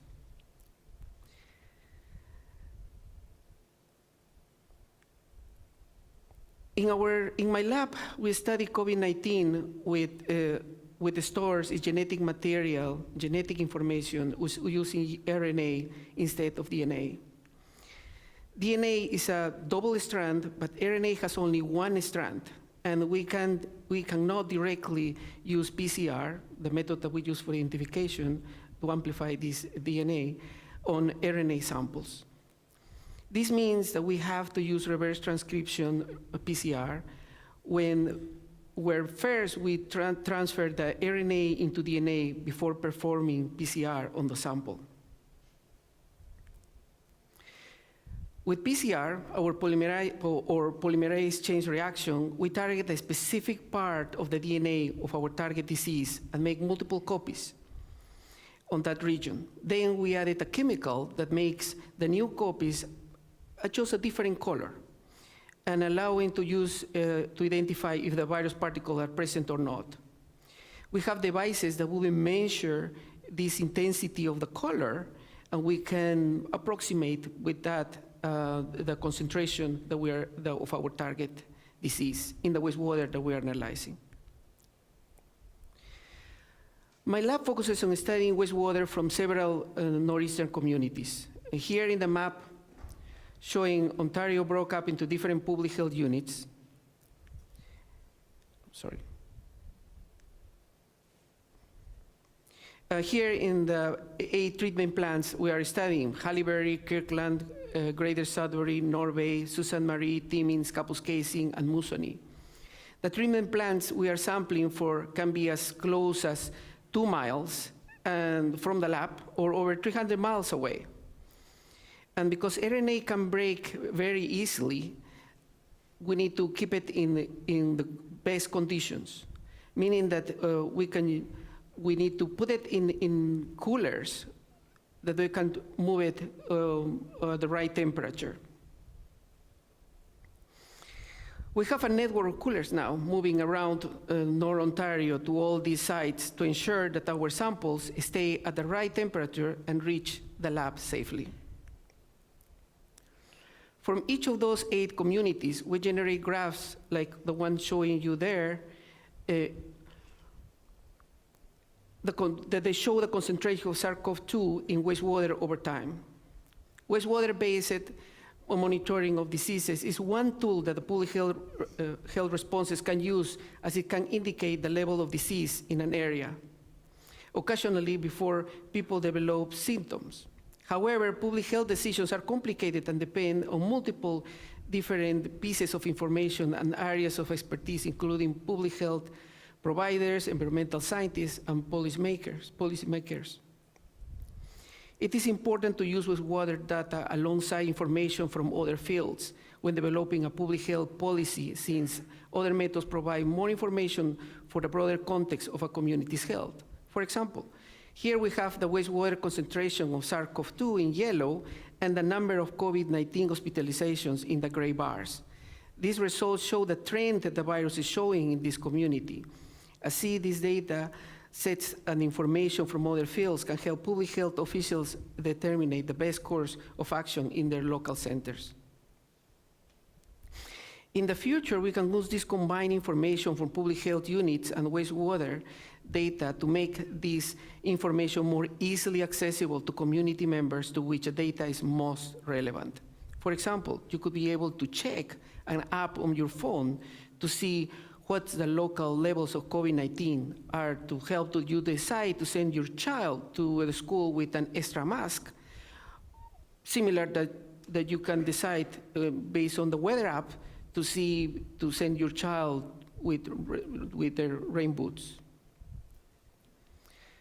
Wastewater data is critical on the local scale to get accurate and timely information about the states of the disease within your area, but it can be used too to help curb epidemics on wider scale.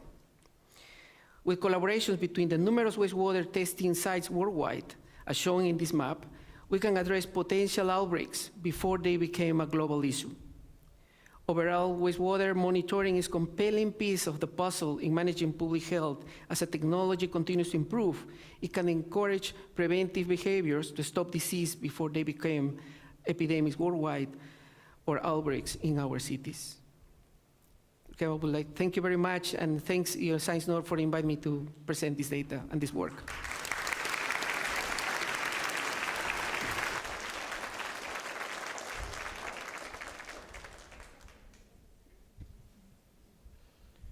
Next, we will hear from Jamie Thompson from Manitowage and Ignace. She's a third-year medical student at Nossum University in Thunder Bay and will detail her experiences and research in Indigenous cultural safety and Métis beadwork. Jamie will encourage us to reflect on how we can strive towards being more culturally safe, not only for Indigenous patients, but for every member of the healthcare team. Bonjour, Jamie.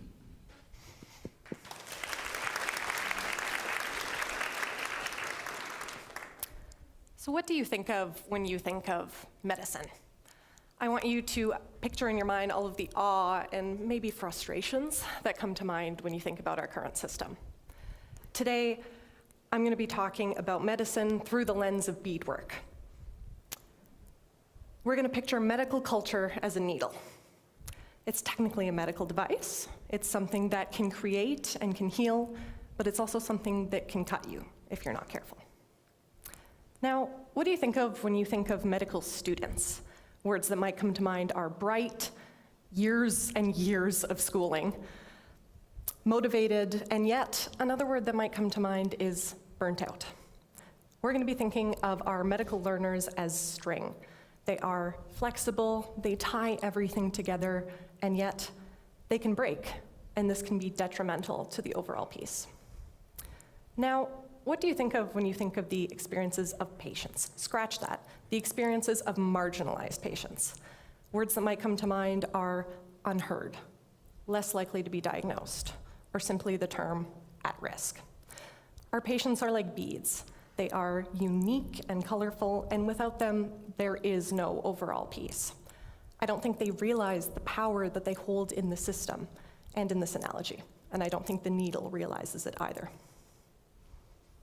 Today, we are going to be thinking about these different populations and how we can bridge the gaps between them and thread connections and ultimately improve the health of everyone involved. I'm going to invite you to bead with me as we contemplate these questions tonight. We're going to start our story with an outline. I am a Settler Métis medical student, and I decided to go into medicine within a lifelong process of learning about traditional plant medicines, learning about the prevalence of Indigenous injustices in the news, cases like Joyce Echaquan, Brian Sinclair, and the ongoing Wet'suwet'en occupation. I was also learning through my own little frustrating experiences with the medical system. And as a visibly settler woman who was even studying pre-med at university, if I was noticing these little frustrations within the system, what were significantly less privileged patient populations facing? Turning a corner at the same time, I was learning about the lack of knowledge about cultural issues through my experiences with my peers. I once attended a talk in my undergrad where Elder Claudette Commanda was giving teachings about the medicine wheel. Another student in the crowd raised their hand, identified themselves as a student in healthcare, and asked how they could use the medicine wheel to ultimately improve the health of their Indigenous patients. Elder Commanda gave a roundabout answer, as elders are ought to do, where they answer a question in the form of a story. But as someone else in the audience, I was taken aback. The idea of using the medicine wheel.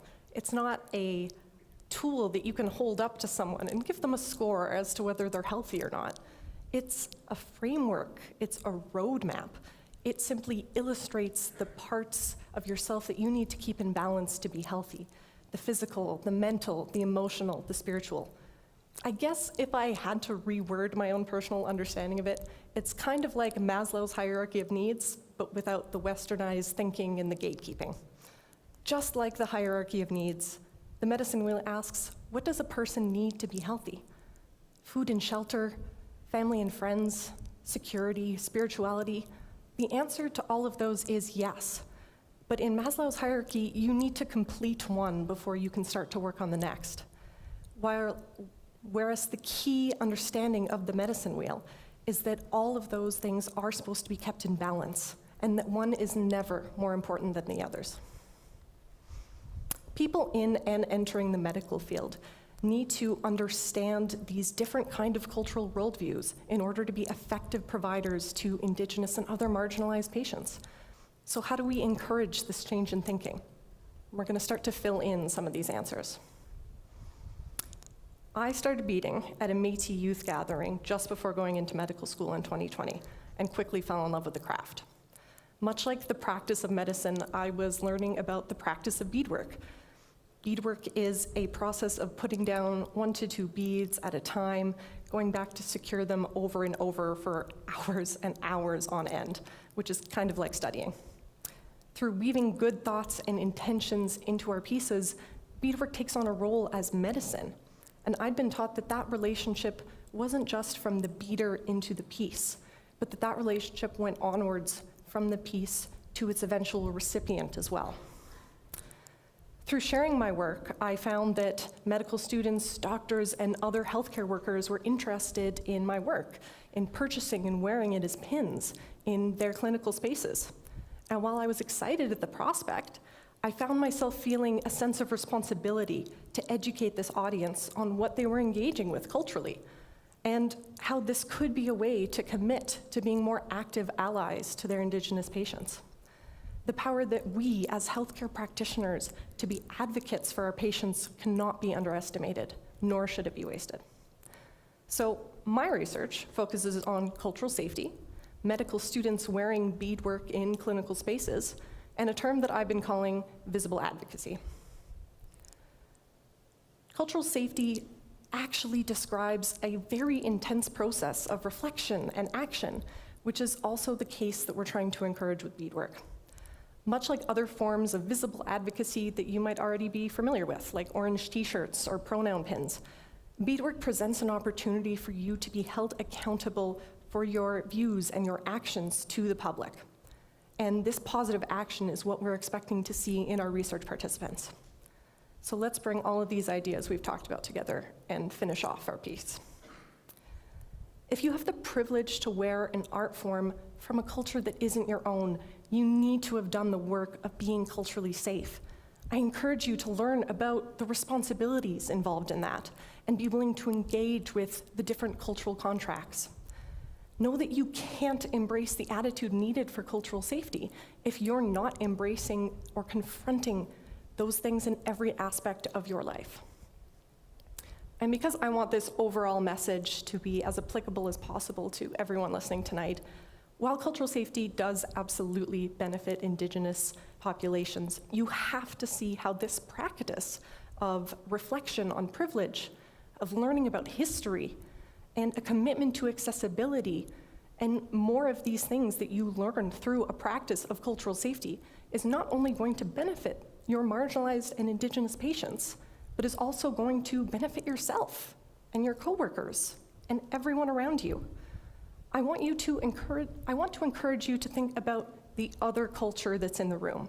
When we think of an encounter between a patient and a practitioner, there's a third culture in the room, and that is the culture of medicine. And it's something that's hidden, and it's not something we talk about. Using those cultural safety tools like understanding and honesty and flexibility is going to help bridge the gaps between these three populations. Those kind of tools can help combat imposter syndrome and burnout. And the less burnt out we are as practitioners, the more we're going to be able to help and listen to and understand our patients. I want everyone to understand that the well-being of ourselves as healthcare practitioners is absolutely connected to that of our patients. And therefore, the impact of the hidden culture of medicine plays a part in that.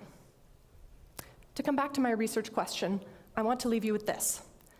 If an Indigenous patient or an Indigenous colleague sees beadwork in a clinical space, can they absolutely assume that space to be culturally safe? Has that wearer or that institution done the work of confronting their biases? Because if the answer to these isn't yes, then that's not culturally safe, and the whole piece that we've been building together falls apart.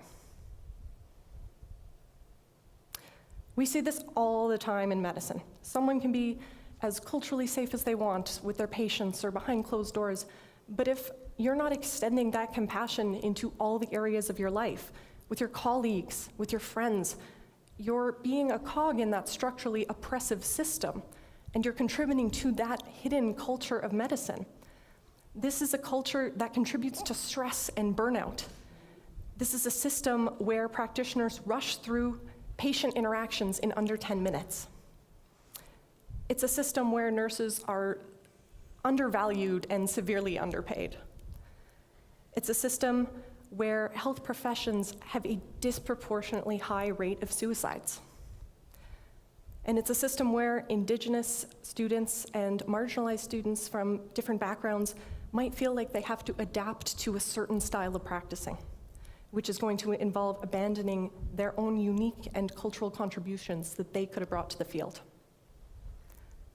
My goal is to ensure that that destructive cycle isn't perpetrated by a practitioner wearing a piece of beadwork. Because I could only imagine how much deeper it would sting for an Indigenous patient or colleague or student to be on the receiving end of those racial discriminations, those daily microaggressions from a healthcare practitioner who's wearing a piece of beadwork.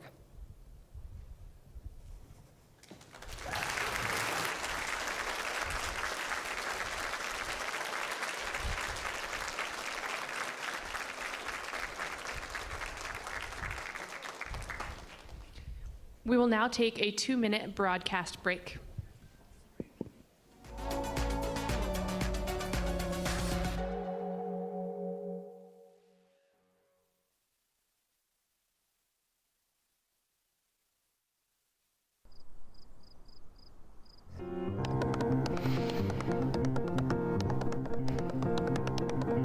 I'm here. I am from here. I return back here. And quite frankly, I often feel so far away. Tracks, this week on Black Films That Teach. Black Films That Teach on Eastlink is sponsored by TD, working together for a more inclusive tomorrow. I love this game. Everything about it. Anytime, anywhere. The wide open field, the feel of the ball. There's nothing like it. Soccer? Pass it on. Soccer. Pass it on. Soccer. Pass it on. Oh! The passion, the fun, the beautiful game. Soccer. Pass it on. As Canadians, we have fought for others. We have fought to get here. And we never back down from a challenge. Today, we need you to fight again. Because in Canada, more people develop multiple sclerosis than anywhere else in the world. So, what will you do? Flee or fight? My name's Mark, I'm an alcoholic. Dorothy T, and I am an alcoholic. I'm an alcoholic, my name is Victoria. My journey in AA started years ago when I reached the outside limits of my desperation. And then these people, just gathered around me. That was the fellowship in action. If I carry any sort of message with my story, it's that, keep coming back and that this thing does work. If you have a problem with alcohol, contact AA. It works.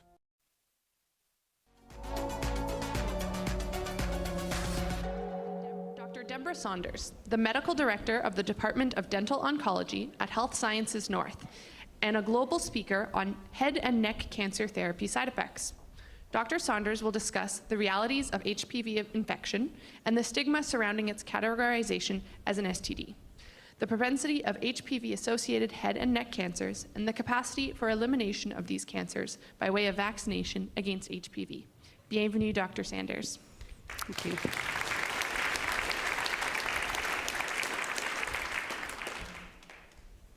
Hello, my name is Dr. Saunders. I'm the dentist at Health Sciences North and the Northeast Cancer Center.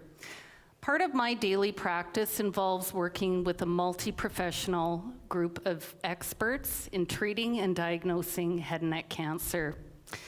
It is widely acknowledged that the biggest contributor to cancer is tobacco use. However, a lesser known contributor to cancer are viral infections. Tonight, I'm going to talk to you about the most common sexually transmitted infection worldwide and the most preventable cancer, and how vaccines can save lives. Has anyone heard of the human papillomavirus, better known as HPV? Put your hand up if you've heard of HPV. That's amazing. You may ask, why is a dentist talking to me about sexually transmitted infections, viruses, and cancer? The answer is the prevention of HPV-associated cancers is something that I deal with on a daily basis in my clinical practice, and I really want to talk about it tonight. HPV is the most common sexually transmitted infection worldwide. 80% of sexually active women and men in Canada will be infected with it at some point in their lifetime. HPV can be transmitted from skin-to-skin contact from oral and genital areas, which means that you can't prevent HPV infection by wearing condoms. You can prevent HPV by other ways. And getting infected with HPV, it will not prevent it by wearing condoms or spreading it to other people. As I said, HPV is the most common sexually transmitted infection worldwide. Does that make talking about HPV bad? Absolutely not. Is HPV a terrible virus? It can be, so let's talk about it. There are over 100 different variants of the human papillomavirus, and most of the time our immune systems will clear them on their own. The vast majority of HPV variants don't go on to cause cancer, but 4 of them do. The rotten thing about the human papillomavirus is that you don't get to know that you're infected with the variants that have the potential to cause cancer. In Canada, most HPV-associated cancers are cervical cancers and oropharyngeal cancers, which are in the back of the tongue and in the tonsils. The HPV virus stays in cells closest to the point of infection. The types of cells that the human papillomavirus infects are called squamous cells. Squamous cells can be found in the mouth, throat, cervix, anus, penis, and vagina. When these cells become cancerous, we call them squamous cell carcinomas. So to clarify, HPV causes one type of cancer in 6 different locations. And a third of those will be HPV oropharyngeal cancers. Oropharyngeal cancers will occur in the back and sides of the throat, the soft palate, the tonsils, and the posterior third of the tongue. Unlike cervical cancer, where screening is very important in prevention of cancer, there is no known HPV-associated oropharyngeal screening test. And to make it more complicated, you can imagine how hard it is to see in the back of the throat in these regions where these types of cancers like to start, which makes symptom presentation that much more important in diagnosis. There are 3 core symptoms of HPV-associated cancers. The first one is a lump in the throat, which can be commonly found when men are shaving. The third one is called hot potato voice. This is commonly what patients will describe as in their mouth when they develop a tumor that is infiltrating into their tongue, affecting their ability to move their tongue properly. And actually, quite classically, they'll say, I feel like I have a hot potato in my mouth. I can't mobilize my tongue properly. And thirdly, radiating pain to one side of the ear. This is because squamous cell carcinomas like to travel along nerve tracts, and the pain from the tumor will radiate into the ear. It is really important to know these symptoms, and if they are present in you or a friend for more than 3 weeks, that you should be seeing your doctor or your dentist. 1 in 3 newly diagnosed HPV-associated cancers will be in men. And over 4.5 times more men than women will be affected by an HPV-associated oropharyngeal cancer. This highlights why vaccination in both men and women is so important. In the absence of vaccination, over 80% of Canadians will be infected with the human papillomavirus at some point in their lives. Even if a person is already infected with one or more of the HPV variants, vaccines are still effective in vaccinating against the other HPV variants. As of 2022, all 13 provinces and territories have committed to comprehensive HPV vaccinations for boys and girls. However, vaccination uptake does vary from province to province, and overall, it's quite low. So I have a question for you in the crowd. How many of you have been vaccinated in school? And how many of your children have been vaccinated? The idea is to vaccinate school-aged children so that we can create immunity and protection from the human papillomavirus before they become sexually active. But in fact, anyone aged 9 to 45 would benefit from the HPV vaccination. Even if you have already had an HPV-associated cancer, the vaccine is beneficial. Between 2 and 3 doses is recommended to acquire immunity, and this is based on your age. After talking about the human papillomavirus, the types of cancers that it causes, and the importance of vaccination in relation to the virus, do you feel more comfortable talking about HPV and sexually transmitted infections in your circle? Do you remember the symptoms of an HPV oropharyngeal cancer, and will you check for them? Do you believe that we can eliminate HPV-associated cancers by way of vaccination? I believe that HPV-associated cancers are preventable, and that vaccines are available to us all, as we know, can prevent this one preventable cancer, at least for some of us. The whole purpose of talking about this tonight is hopefully to open up the discussion and keep the conversations open about HPV and sexually transmitted infections and cancer. Thank you very much.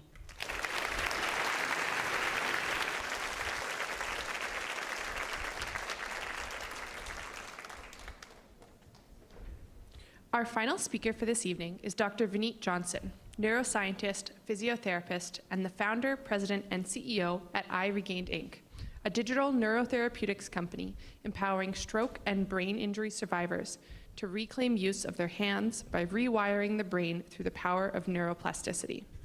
This talk will be about the world-changing neuroscientific superpower we all share. Welcome, Dr. Johnson. So how is everybody doing today? Great, great, great. That was a wonderful evening, a lot of wonderful talks, and a lot of you turned up. Perfect evening. Let's finish it up with a big bang. And I gotta say a big thanks to the entire team of people that worked so very hard to make it happen. And a very important thanks to Jose Gwinnett. I was flying all over the place, and I don't know how she made this happen. She made this talk happen. So I'm just the voiceover for this evening. So, what is your superpower is what we're gonna talk. Not the other superpower that someone else was talking, the brilliant superpower. This is the other alter ego of that. So let me start with some wonderful words. Some people see things as they are and ask why. Others dream things that never were and ask why not. Those were the words of a great man, George Bernard Shaw. So I'm Vineet Johnson. Let me go back a little.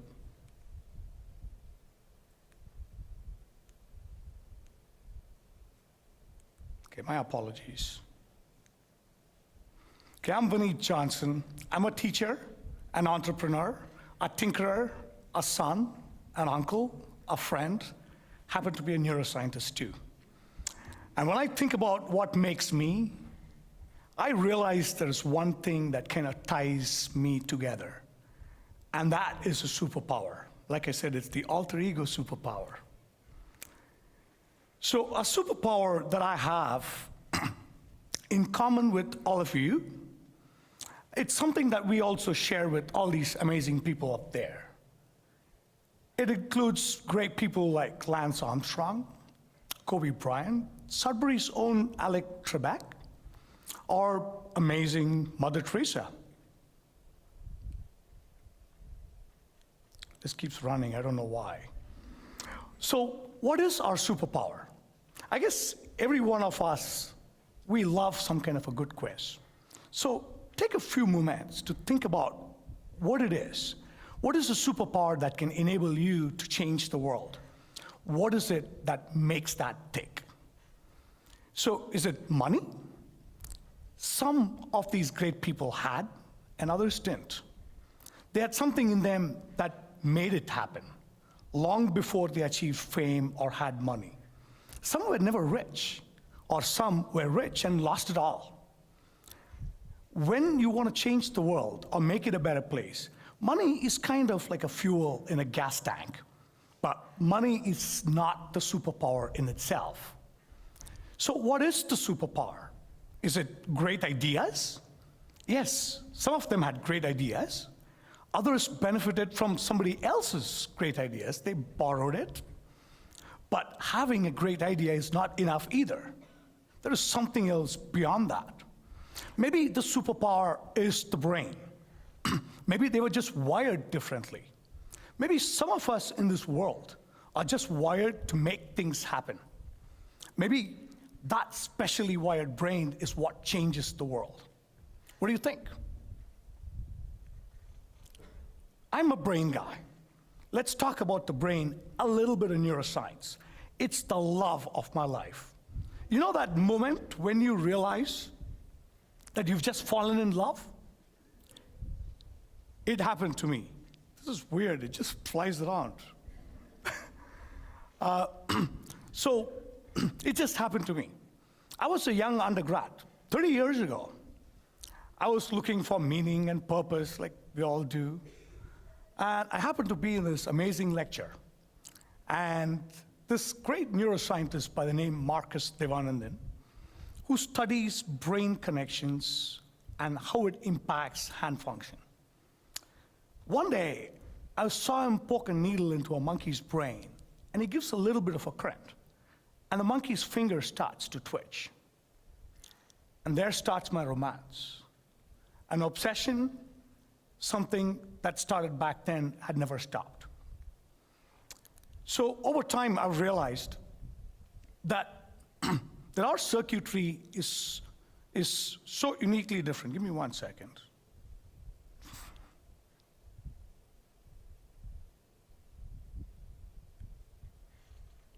So over time, I've realized that our circuitry is so different for each and every one of us. Our brain circuitries are unique, yet they have a lot in common, unique on one side and common too. For example, can you believe that every single thing you do, every single thing you think, some sodium ions went into a cell and some potassium ions went out of a cell? It is so simple. It's very complex. But the brain in itself cannot be a superpower either. So what is the superpower? What is that thing that helped us, all of us, to make the world a better place? What do you think?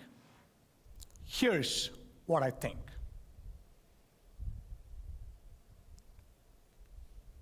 It's called drive. It's determination, the determination to reach a goal, the feeling deep inside you that you believe in and want to make it happen.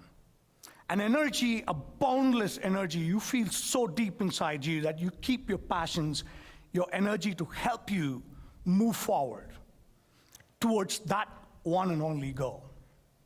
It is that deep thing inside you that drives you to achieve no matter what.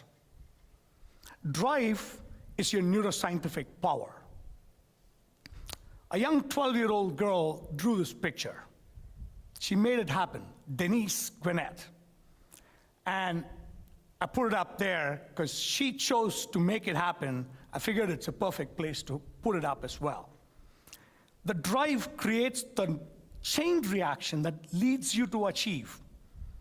And that thing that you love, you think about doing, that person you love to help. You think about it, it sends serotonin around your brain, it floats all over the place. It makes you feel good, like things are possible. When you decide to act, do that thing you're thinking about. You feel good about it. The more you do that, there's more endorphins coming out. And then comes dopamines. And as you do things more and more, it's kind of a positive chain reaction, and it creates that greater rush deep inside you. So all of these neurochemicals are feeding your drive. This is your brain on drive, and it is a chain reaction. It feeds on itself. It gets bigger. It also increases your ability to create, productivity, empathy. You keep naming all sorts of things out there. It's an incredible alchemy. Forget turning lead into gold. Drive turns you into a super you. I mean, just look at that brain. It's Christmas tree. I think that one's gone.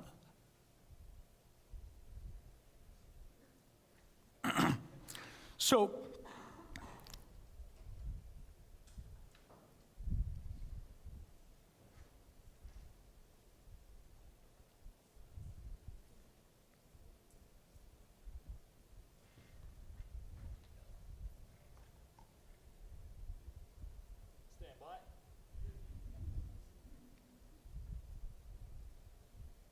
that's drive working right there. Making it happen.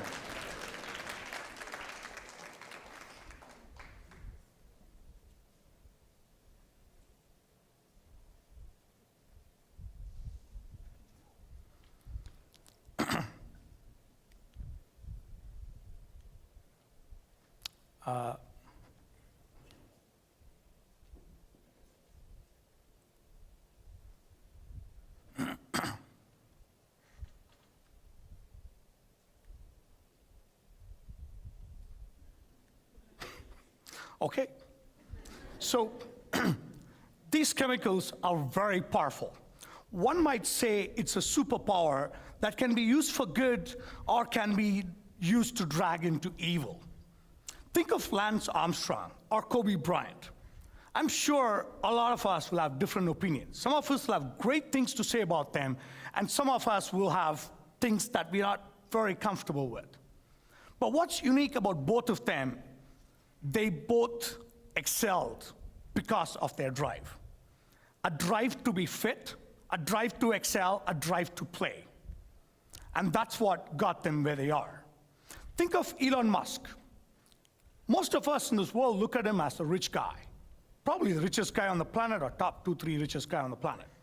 Did you know that this is a guy who made millions of dollars out of PayPal and then put every penny on the line and sat in a tiny little office, which was his apartment as well, which didn't have a shower. He had to walk across to the YMCA just to get a shower, and created Tesla and SpaceX.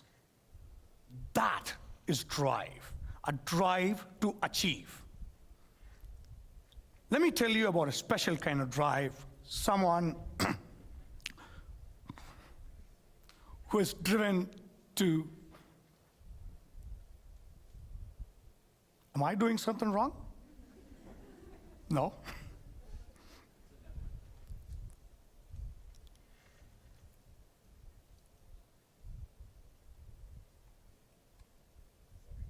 Oh, don't worry. Okay. So let me tell you about a special kind of drive, someone who was driven to inspire me. This is my mom and my dad. They're sitting right there. As a very, very small child, I mean a really little one, my mom repeated a verse to me until it became the very part of me, the very essence of me. Here it is. It's from a great American poet, Henry Longfellow. The heights of great men reached and kept were not attained by sudden flight, but they, while their companions slept, were toiling up in the night. And when I was studying at university, all while making my current dream happen, which is a startup called iRegained, headquartered in Sudbury, which aims to improve hand function in people after a stroke or brain trauma. So, in the middle of the night, as I sit in library, or when I feel alone, I remembered, but they, while their companions slept, were toiling up in the night. And here's one from my dad: without risk, there is no achievement. So when I quit my big university job at the university to take a road towards this entrepreneurship journey, their words rang so very, very loud. On that road to being an entrepreneur, I worked for 2 world-renowned companies. I was trying for a job part-time, nobody would give me one. But you've heard of these 2 big companies, Amazon and Uber. Here I am, university professor, 4 degrees, worked as a delivery boy and a taxi driver for a couple of years to make this happen today. And my mom's voice was in my ear. The heights were not attained by sudden flight, and so was my dad's. Without risk, there is no achievement. They both are here to share this amazing event. My mom's and dad's voices fed and sustained my drive. My mom's drive and my dad's drive was to drive me. What about you? Ask yourself this. Do you know someone in your life who needs a boost? You may be the only person who can provide it to them. You might only say one thing that they will remember forever. So stop, take a moment, and say that thing to them, that which matters. Tell your friend to hang in there. Tell her she's got this. Tell him he can do it. Feed someone else's drive. Help someone find their superpower. What could you do with your superpower? Do you see something in yourself? Maybe a skill, an ability, an idea that could change the world? What is stopping you? Do you need something? Maybe more education? Maybe more time? Maybe more skills, more experience, networking? Go get it. Because if you don't go after it, nobody else can do it for you. Go get it. Remember our chain reaction of neurological chemicals. They are just waiting to help you achieve. And if you're interested in neuroscience, come see me. I'd love to talk until you're tired. That's my passion, to get you talking. Think of Malala, young woman. Think of Greta, even younger. Think of Jane, a lifetime of contribution. They all made it happen, driven to the core. There is no greater feeling in this world than following your drive to achieve. Finding that thing that matters to you. And once you do that, just make it happen.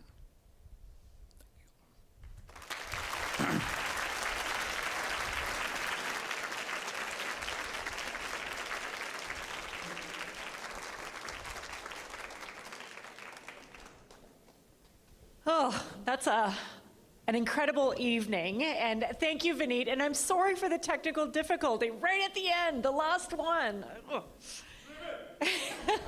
Thank you. Thank you again, everyone, for joining us. We hope you see what a special event this is, and a big thank you to our presenters. They were incredible. Big round of applause for them again. And I also wanted to give a special thank you to the students. Vineet called out his specific student, but as you saw on screen, every presenter had a student that they were partnered with.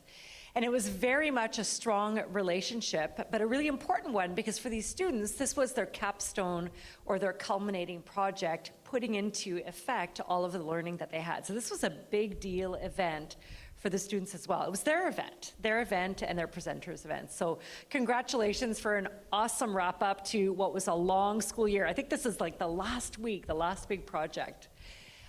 We will be wrapping up the event shortly, and I just wanted to remind you of two things. So the first thing is, these presentations will be produced and available for you to go back and view online.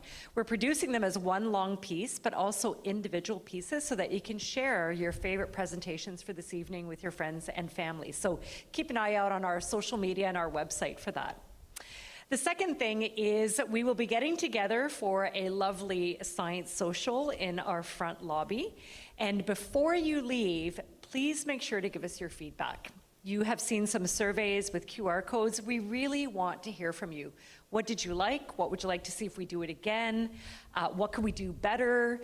Anything that will help us to make this a better experience for you as our audience, but also for our students and our presenters. So please take the time to give our students and our team some feedback. So without further ado, we are going to make our way to the front lobby of Science North to continue the conversation, answer questions, and to everybody who's watching online, thank you for joining us across from Northern Ontario and Canada. Chimigwech, merci, bonsoir. Have a wonderful evening and a safe drive home, everyone. Merci encore. Bonne soirée.